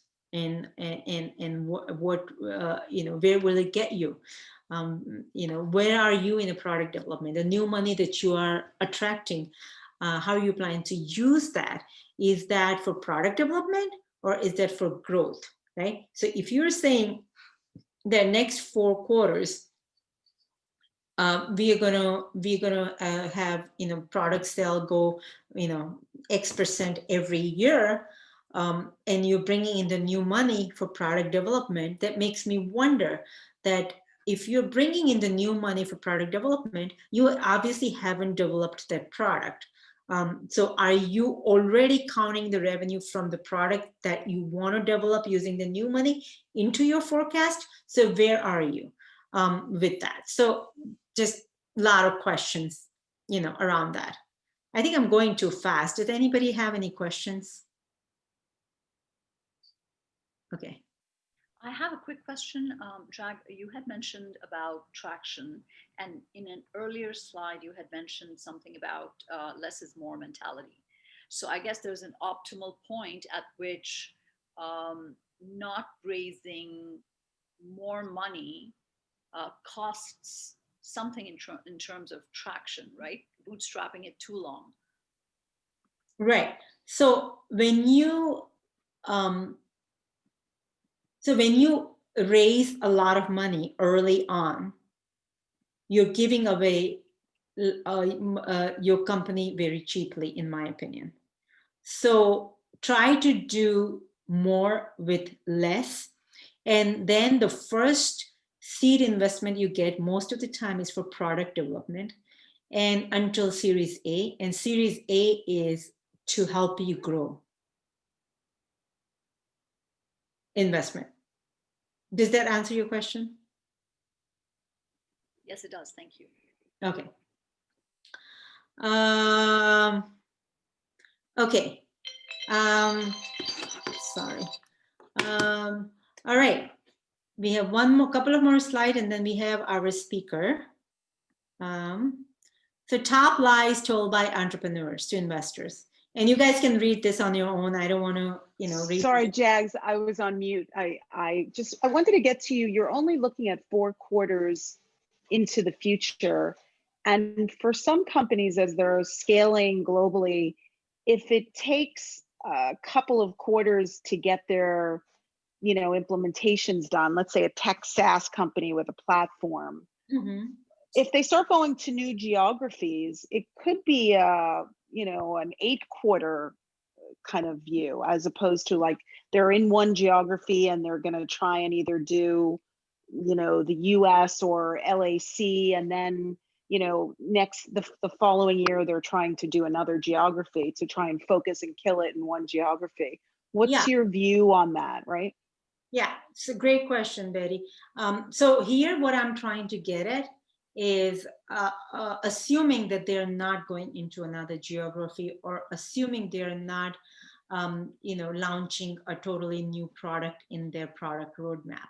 What happens here, what I'm trying to get is, like, let's say that they've raised 500,000, right, about 18 months ago, and now they're going for Series A, and they're raising another $1 million or $2 million. And if they say that their product is, a lot of the money is going towards product development, and if they're showing in their forecast, right, the next 4 quarters, the product is actually, the sales are going, growing pretty nicely. What I want to ask them is, if the product, how are you going to sell something that you have not developed yet? That's what I'm trying to get at. So that's why I try to look at the next 4 quarters based on that particular revenue stream. Do you understand what I'm saying? I know exactly what you're saying. Yeah. So I'm just saying that, dig deeper. If they're saying that, okay, we're going to bring the money in and we're going into different geography, and it's going to take time for us to get established first 3 quarters, yeah, that makes sense. But if they're saying that we're raising money for product development while they're showing their month-over-month growth, fantastic. Which product are you selling if you haven't developed the product? Yep. Thank you. Yeah. You guys can read this, but my favorite is all of them. But number 7 is 7 and 6. Are just ones that I've heard many times, and I don't put that much value into. You have a great track record, great, awesome, but that doesn't mean that what you're creating is going to be successful. Tell me something that is that is specific to this company. Tell me the failures that you are bringing into this company that you are going to try to avoid. Sorry for the typo here. Case study. I don't know if you have time to do the case study. We could do that. Quickly, if you just give me, DeepFX is the company. If you can just give me 5 minutes, I can quickly show you the DeepFX, and then we can go to the Jags. Yeah. We do have Minda on the phone now. Oh my gosh. Okay, I didn't realize it was 5:40. I think it was 5:15. Sorry about that. Yeah. Let's bring Minda. Okay. Let's bring Minda. Great. Minda, if you are here. Yes. Hi. Hi, Minda. How are you? Hi. Yeah, well, welcome. So good to talk to you the other day. Minda and I connected. We were planning on connecting for 20 minutes, but then we were like talking for about an hour, right? It was really great conversation. She's based out of Seattle. And Minda, do you want to do me a favor and introduce yourself and tell us a little bit about you, everyone else? Absolutely. All right, so I'll kind of work backward from 2020 and a little bit back. And then, so this 2020 is when I made the leap from being an angel investor over into being a fund manager. And so that's what I did this year with a woman that I met angel investing named Yoko, and we launched First Row Partners. And this year I also became a venture partner for a firm called 2048 Ventures out of New York. So my 2020 has been a really interesting sort of, bridge from being an angel into the world of VC. 2.5 years prior to this, I spent a lot of time really focusing as a full-time angel so that I could learn investing so that I could go over into fund management. And along the way, I did sort of two major group organizations and types that I think are really interesting and gave me a lot of perspective in that time. One was an angel network where it was all about just sharing deal flow, sharing due diligence, leading conversations, and I facilitated a lot of that. Both founder meetings, investor meetings, and things like that. That was fantastic. The other thing I did was something called Seattle Angel Conference, where we ran a 10-week program that took companies all the way through, and we took really a mix of first-time angels and experienced angels through the process. And then the last 4 weeks were focused on due diligence with 6 companies. And so as the facilitator for that experience twice over, I really got a sense to see the sort of educational pathway that we took people through, as well as the concentrated due diligence that we did, in contrast to what you get to do in the real world as an angel. So those were sort of my angel experiences. Part of that, I spent just lots of time being what I would call a linchpin employee in startups or a co-founder. And so I did that 4 times over, starting in the 90s. So that's a little bit about me. Thank you, Minda. We're going to ask you a question that I think you've probably been asked before. How do you validate a valuation, and how do you know the right valuation for a company? Like a lot of angel investing, it's an art, not a science. And in this case, I think valuation is very market driven. And it can change really quickly. Obviously, it is a benefit to the investor to see it be low, because essentially you're getting a lower valuation cap, a better price for your investment. Founders who want to push it up artificially high, I think, are making a mistake. And I often have this conversation with them when they come to me and they say, we're pre-product, we're pre-launch, but we want to raise $1 million at a $10 million valuation.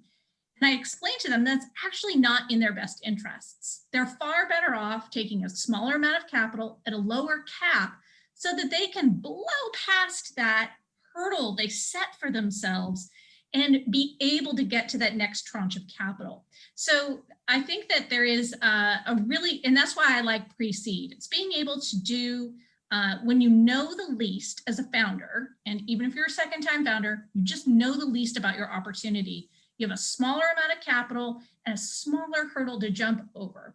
When you set that hurdle, that cap, too high, and you have to get past it, if you can't, and you have to go down in your cap, not only are you depressing your first investors, but you're really sort of setting off on a negative trajectory. Sometimes you never make it past that. So I do often have that conversation with founders. Like you, I also like to look in the 3 to 6 million range. I think that is derived not because a company is actually worth that at all. It really has to do with the amount of dilution that's appropriate at that stage. You're selling 20 to 25% of your company. Can you speak a little bit more about the amount of dilution that is appropriate? What does that mean? Right. Again, this is where, from an investor perspective, you want to own as much of a company as early as possible. That's a good thing. But I'm really also aligned with making sure when I look at a cap table that the founder doesn't get diluted too quickly, so that by Series A, they're essentially an employee. Mm-hmm. So I look for them to do maybe 20, tops 25% in the earliest stages, but really by Series A, I still want to see them in control of the company. I want to see them in that ownership role. And I think also that if you get where founders and a founding team are sort of misaligned going into that, yes, that can sort of be fixed by allocating additional shares, options, et cetera, to the founding team, but prefer not to have to fix that kind of stuff as an investor later on. And I think you just want to get your founders off on the right foot. So I say 20 to 25% of these first stages. And that's usually sort of each tranche you try and kind of stick to that. Right. No, that's great. And I also, one other thing that I wonder if you do is I also like to see 10 to 15% employee pool option added every. Well, I'd like to see it added before my money goes in. Yes. So when I look at a cap table, that's something that I also look for, which is, have they already diluted, have they taken the option pool out of their equity versus me having to be part of taking it out of mine in the next round. So yes, I look for that to be at minimum 10%, at a high end, maybe 18%. 18%. Okay, yeah, I also look at about 20%, minimum 10, high end at 20%. Great. One question, and then we'll open it up to everybody, is how do you evaluate a pre-revenue company? I love them. I love them because it's all hope. And, you might even say, like, why bother even looking at financials at that point? I think that when I am evaluating pre-revenue company, it's all about assumptions. It's all about how iterative they are with their testing, in validating their biggest risks and assumptions, and how good are they at running those experiments so that they can learn quickly without running out of capital. So I look for what I think of as velocity on the team. I look for builders. And so if you're pre-revenue and you feel like you're investable, then it has to be because you have some sort of engine going that is experimental, that is progressive, that is moving something forward and lowering risk, because you're not yet really adding any value without customers. I see that as the beginning of value add, but you can reduce your risk. So I look for that, and then I look for intense focus at that. I want concentrated success. I want them to look at mid-sized companies that sell appliances to high-end, individuals. I don't want them to say, we focus on home appliances everywhere, So I'm looking for concentrated points of view. I'm looking for experimentation and that rapid velocity of moving through experiments. And that tells me a lot about if they're going to be able to be investable before there's revenue that sort of demonstrates. Yeah. No, that makes a lot of sense. But also, again, going back to what you said earlier, it's more of an art than a science, right? And as an early stage investor, sometimes you don't have a look into if they are focused. You don't know if they are. Maybe as a fund manager is different, but as an angel investor, many times, I don't have a look into their day-to-day operational, the way they look at things.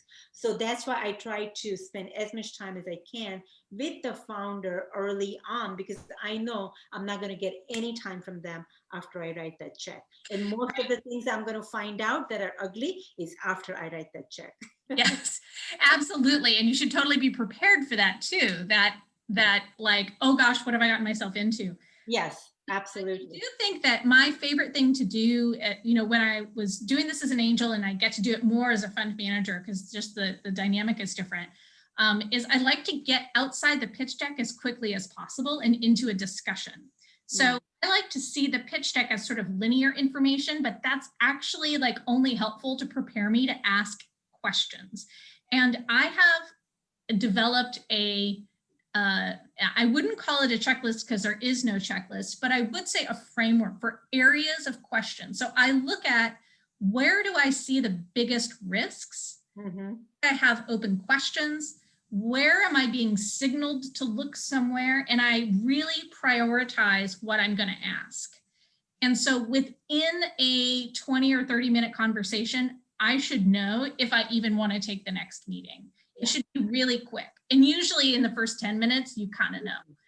Yeah. But I think that that's an iterative process that every individual angel sort of develops their own way of doing that. But I think it's really worth thinking about that the only thing you get to control is your decision. You don't get to control the outcome. You kind of have to let go. Once you've written that check, you're it's off to the races. So really focusing on making your decision process good and personal and yours, I think also allows you to take in input from other people who say, oh, that's a terrible investment, I wouldn't do it. Yeah. And then have conviction that, no, you know what, I am going to invest in this, because believe me, think about it long enough, talk to enough people, you will get talked out of it. Yeah. Usually it is. Like the odds are it's probably not going to go the distance. And you're looking for, a concentrated amount in your portfolio that are going to succeed. So focusing on your decision process and how you develop conviction, I think is really important. A friend of mine, his thesis is just one line. I want to look for all the reasons not to invest in your company. And then he's like, okay, I can't find any reason. Fine, I'm going to invest. That's his thesis. Wow. See, now I would say I've learned to flip that, because I can slice and dice a company to death. I can tell you all the reasons it will fail. Yeah. What I try and focus on now is, what if this is wildly successful? What is it going to be? And what does it need to be today? And can this team navigate through the twists and turns solving this problem to get somewhere big and interesting? And then I have to ask myself, do I have conviction that this team can really get it somewhere interesting? Yeah. So I've learned, because otherwise I was finding that I was just turning everything down. Yeah. What is your average check size? Well, as an angel, I would say fund direct investments like 25K. Okay. In your fund also? But when I've gone in as a syndicate, I've written a check as small as 5K. Okay. And so, but then we have, and then when I invest through 2048 and lead a first, like a pre-seed round, that is a 300 to 600K check. Okay. Yeah. It's a different animal at every level, right? Yes. And I have to know that I am uniquely suited to evaluate pre-seed. I would not be a very good Series A, B, C, D, E, F investor. The further that you go down the alphabet, the more I am ill-suited to be involved in brokering the financing on a particular opportunity, because it gets really different in terms of the relationships, the massively different network, and a different kind of point of view. And also by that point, only thing matters is the numbers. That's right. Like, I don't ever have to think about discounted cash flows, because it's really not what's relevant. And as a matter of fact, the numbers can be misleading. Yeah. People show up with revenue traction. Yeah, and those are the revenue. They're showing me a services business that hasn't yet been built into a SaaS business. So even if it's growing, I have to understand that what's really important is, are they going to be able to make the shift from services business to a SaaS business? Yeah. And that's a really big leap. So also they might be going after the wrong customer segment, or something like that. So really understanding more about what's behind the numbers and what their assumptions are. That's, to me, the most relevant part. The numbers in the boxes are almost always going to be wrong, but what's the thinking process there, and what are they doing to sort of reduce the risk and create more certainty as they go? Yeah, I think Angel has a question, or yeah.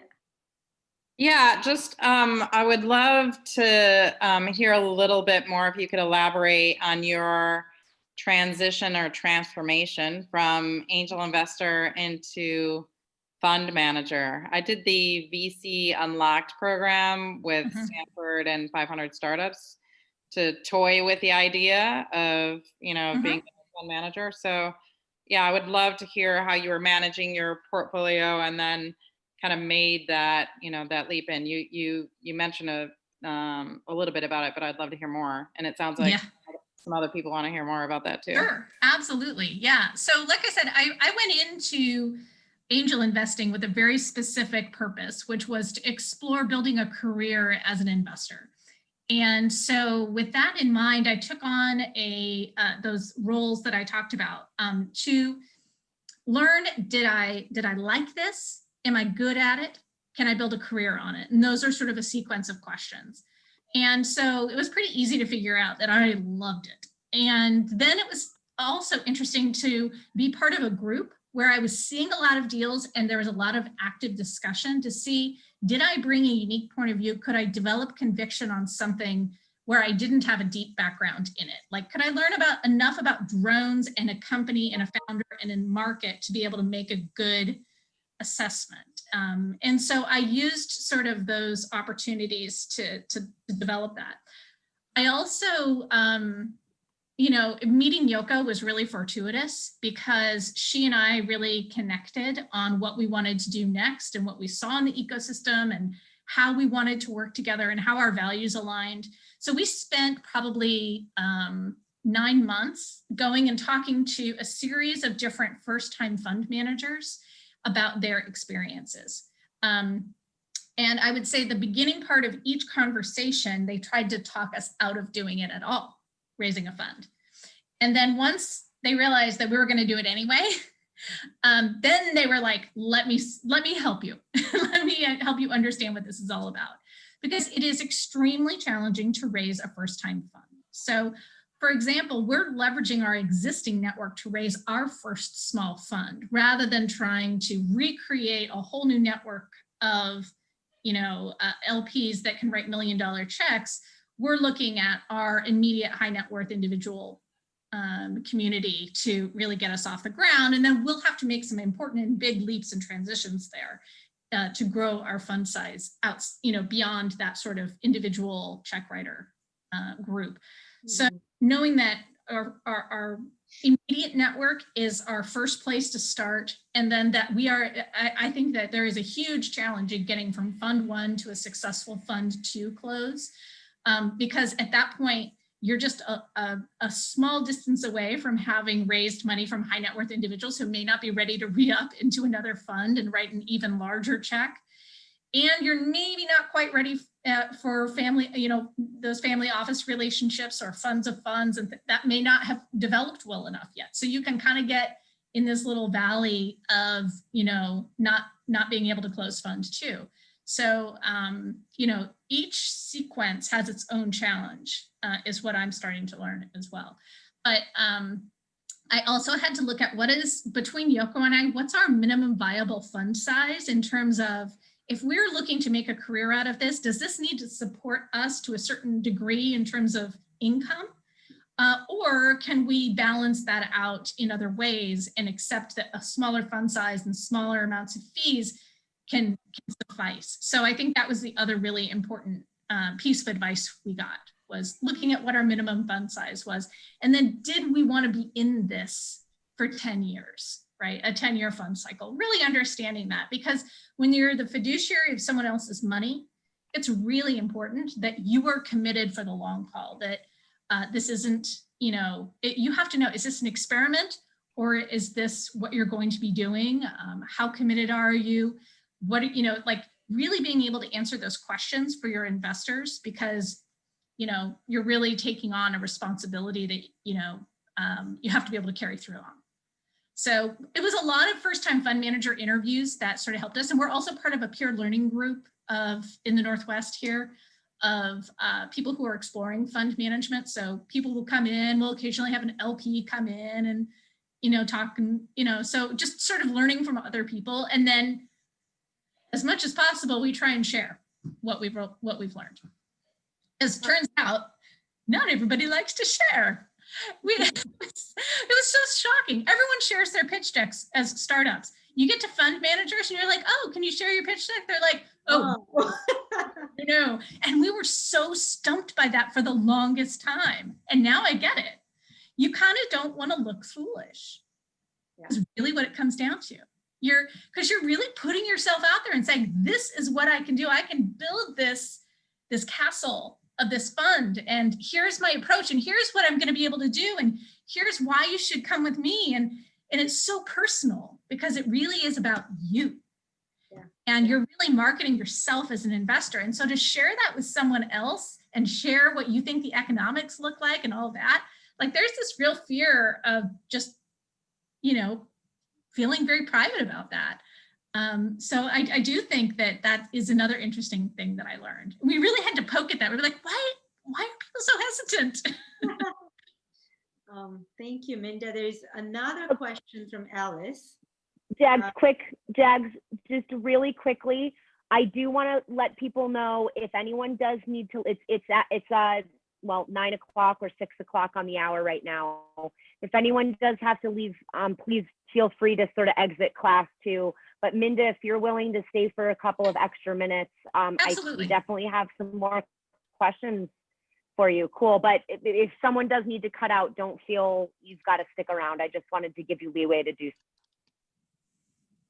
Thank you. I'm sorry we got running a little over.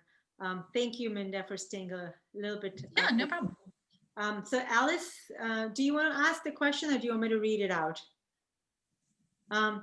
I could read it out. She says, I'd like to learn more as an early stage investor. How do you see startups' traction data during the due diligence process? How will this affect your decision? Such a great question. Because I was just thinking about this the other day and I kind of came up with a way to describe what I think traction is. Traction is tension. It's like if you've ever actually had your leg in traction in a hospital, it's about keeping tension. And so when you think about it that way, you are really exploring where are the different areas in their business where they're experiencing traction with the customer market. And so, yes, revenue is an easy way to try and tell that story, but I also explained why sometimes it can be misleading and you want to kind of dig in. The best way is to talk to a customer. Hands down, talk to a customer. You will know if they are actually excited, if they are delighted, if they would never turn back, or if they're relatively indifferent and just sort of like, yeah, I guess, I mean, it's interesting. They, you know, they'll reveal things that just sort of, you could never get any other way. Now, you will not always have the chance to do that. Sometimes the best proxy is to talk to another person in the industry. But the best is to do that. I've gotten to go on a factory tour of someone where we were evaluating them and they were doing a bunch of pilots in a manufacturing setting, and getting to see it in action and talk to their pilot customer. And seeing them all interact was just hands down gave me the confidence that this was a good and good place to invest. So I would say go straight for as much primary customer interaction as you can. I think my question also, it's like for like during the pitch deck or during the investor meeting that you a lot of startup would say, oh, I project that this will be my revenue for next quarter or so and so and so. For as an early stage startup investor, how do you see those data and use data as for what? As like a solid plan, like a solid founders, or like for their personality or for their operation, where like trust them that they will grow and then you put the money like in. 500K in revenue and then they say, well, and then we go viral next year and it'll be 5 million. And I'll be like, I don't buy that, right? So what are their assumptions? I like to see that they have a good handle on near-term growth, but I also want to see, can they project that $100 million revenue that I'm looking for as a venture investor? Now, not every angel is looking for that, so I understand that. But as a venture investor, I'm looking for a business that can do, a software business is what I look at, that can do 100 million in annual recurring revenue. And if they can't imagine getting there, that tells me something about the kind of business that they want to build, and it's just not a fit. So do they fit my model? Can they get to, because I have a return time frame in mind, and they need to be able to show velocity in order to be an attractive IPO candidate or acquisition target within a certain period of time for me to be able to get my return where the return makes sense. So I'm looking for a portfolio perspective. Can they get there in time? Do they have the vision for really that kind of growth and success, it requires some rosy thinking. And can they do that? And then can they get excited about that, but then they also have the discipline to know what's going on in the first year or two, and being able to be thoughtful about what assumptions really create that growth. Is it because they're increasing their revenue with existing customers, or are they projecting that they're going to have rapid growth and get a whole bunch of new customers? Do they understand the sales and marketing costs of that? Like, I want to see them sort of plan at that fuzzy level as well as that detailed planning at the start. Thank you. That help? Sort of? Okay. I think Christy, yeah. Yeah, thanks. Minda, thank you so much for being here. Really appreciate it. When you were transitioning out of angel investing primarily, and you paired up with your partner, did you know instinctively that you wanted to ground up build your own fund, or did you consider other options like working for in-house full-time for a VC fund, or working with just like having your own collaboration of angel investors and investing together? Like, did you think of other options, or did you just know that you wanted to build your own fund? Yeah, that's a great question. We did look at a couple of different ways that we could do this. But ultimately, what really was important to us is to have check writing authority. And in Seattle, frankly, there just aren't that many positions available to join into VCs if you don't already have venture in your background. Both of us come from operator backgrounds, and operators turning into VCs is becoming more of a thing, but there are just too few positions. And so we realized that we really needed to start our own, and we felt like we had the network to be able to raise our first fund. And so it sort of was those two sort of things coming together. We also looked at, with our Grub Stakes group, Yoko actually was one of the co-founders of that group. And we really, within that group, had quite a bit of discussion around, did we want to have a fund within that group as well as the community? And ultimately, it just was not the way that group was going to evolve. And so we decided that what we would do is we would have our fund, and we'd be happy to co-invest, and they could create syndicates and do all that kind of stuff. So we still do a lot of deal sharing essentially, but it is a challenge to go from a community to having a fund when everybody has like a different sort of direct investing mentality versus wanting to join a fund. So yeah, we did look at a couple of different things, but we knew pretty much from the early stages that our best opportunity to do what we wanted to do, which was to be a catalyst for early stage investing, where we could make the decisions, that was really going to require that we do our own fund. Awesome, thank you. How large is your fund, Minda, if you don't mind sharing that? Oh yeah, no, we have not closed our first fund yet.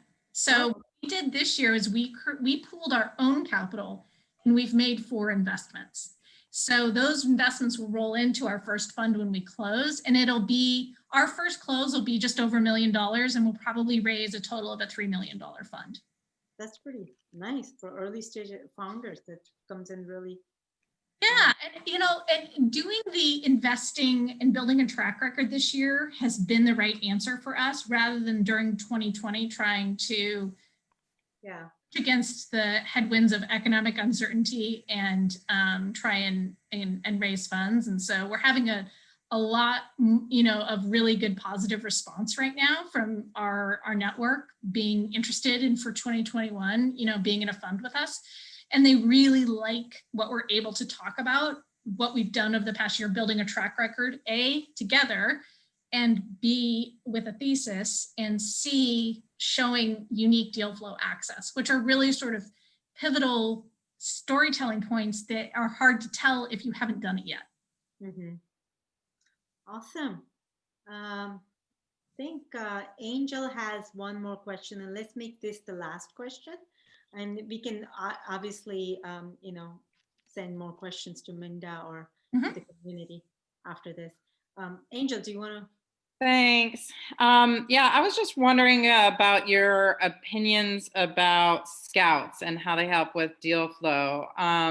What your thoughts might be about complementing our existing angel investing with scout opportunities. I've talked to a couple of funds and they've opened up a conversation about me becoming a scout. And so I guess the value for them is just, widening their reach in terms of deal flow. But I would love to hear your thoughts on the role of scouts and also the terms of scouts, because I've seen a few different things like fixed payments versus, carry, et cetera. So yeah, just if you could elaborate.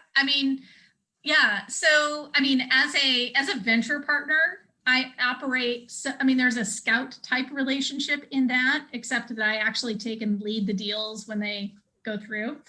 And so I have a deal by deal carry relationship on that. And I think that works best. For non-accredited individuals, they can't receive carry, so they have to receive a cash payout. And so, but I just think it works. I'm really excited to be part of the long-term part of the investment when I bring something in. So I think it can be a good way to start building your unique pipeline of deals and build those relationships of people wanting to see your deals. It's just, it can be a lot, some funds will require you to do quite a bit of work to even sort of submit the deal. And so you have to be deciding if that's the right trade, if the payoff is really worth it. It may be worth it because you're developing relationships or you're establishing a pipeline that's going to help you with a fund later, some things like that. And then, but I sometimes think of our fund as a scout fund for other funds, right? So people may want to invest in us because we're getting great pre-seed deals and they want first look at those. They want to be part of that. So that's also a great reason to have a fund. So thinking of like making sure you get the right balance of how much work you're putting in for how much compensation there is available to you. And then, but really it can be, I think, complementary to building, toward having a fund. Yeah, Angel, just what Minda just said, one of the ways that you can sort of quickly evaluate is that to look at kind of the size of the scout program. So, there are a couple of kind of well-known new ones that have like dozens of scout programs. But to Minda's point, what that means is if you talk to any of those scouts, after a while, it's sort of like I've thrown them so many deals, but just because they have so many scouts, the chances of them actually taking your deal and therefore you either getting the equity or the cash payout is so small that it kind of is not worth your time. And it's not just time too, like that's you opening up your network. You are giving deals to people, and that's important to think about. So yeah. Too, and I agree with everything Kate just said, totally agree. And also think about the way that you're perceived by founders. Because if you're coming to them as a scout, not as a check, you're kind of a middleman. And there's a reason why senior associates at VC firms never call themselves senior associates. They call themselves investors, right? Because they don't want to be seen as the gateway person. They want to be seen as the person who can write the check and make the decision. So founders always want to talk to the decision maker, rightly so. Yes. So, you're also, needing to be cautious about, again, how you use your network and what kind of founder relationships you're building, Minda, you actually just brought up a really great point. We kind of touched on this, I think, in the last session, also a branding question too, because one way to flip that relationship that could be really valuable to you as an angel is instead of thinking about adding a scout deal or a scout title to your sort of portfolio, if you're able to bring in the investors on a deal, regardless of whether it's an informal or formal relationship, that actually positions you as an angel as really valuable. Yes. Because if you can bring other money to the table and people know you as angel normally brings another, 150K, whatever it is, to the table. You don't need to be a scout to do that. You just need to have the checks. Yeah. So that's like Point. another Really way to looking almost at flip like that your role relationship. as your role in the capital pipeline for them.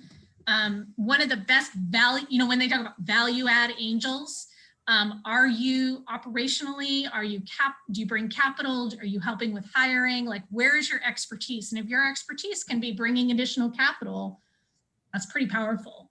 And it even looks better when you're not doing it as a scout. But how is that ultimately like the best option for you if you're not being directly compensated through like a cash payment or equity? Well, I think that you have to look at it as an angel. Like, you want your companies to have good capital, a good investor syndicate attached to them. So it's really helping your startups succeed. And frankly, the amount of carry you will get as a scout is a very small amount that you will receive in about 10 years. Yeah. Right? There's really like it's You're not really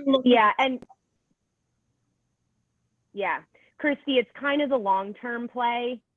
Again, it's like that brand building play that you'd be doing more in that space when you're starting to bring investors.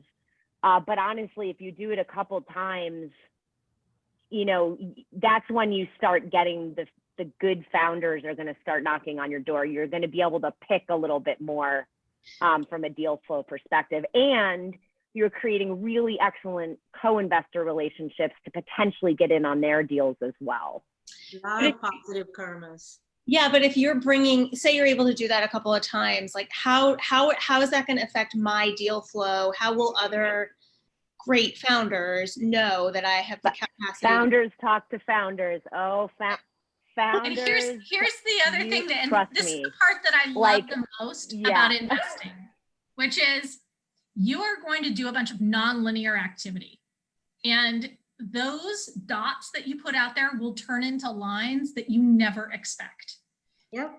You have to be willing to be open to that and seeing, you know, and that is a very long-term perspective. It's very indirect, but boy, I tell you, I am continually amazed and surprised at how when I do something over here, something else happens over here.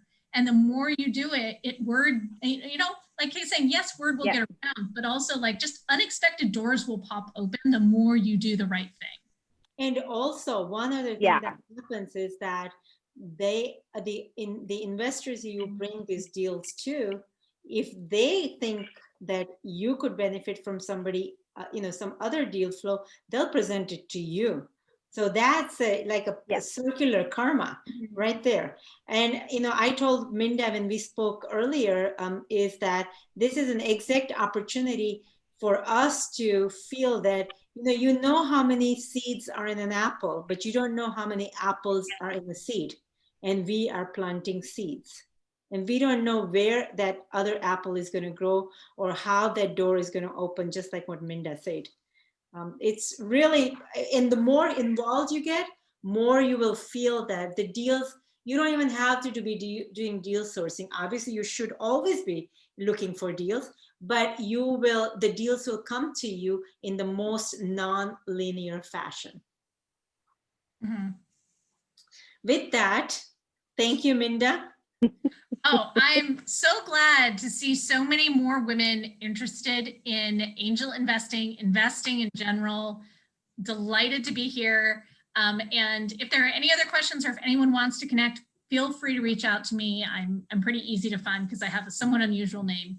And thank you, Kate. Minda, Minda, on that note, is it okay we do just a wrap up of class tomorrow? Would it be okay if I shared your email? Is that too much?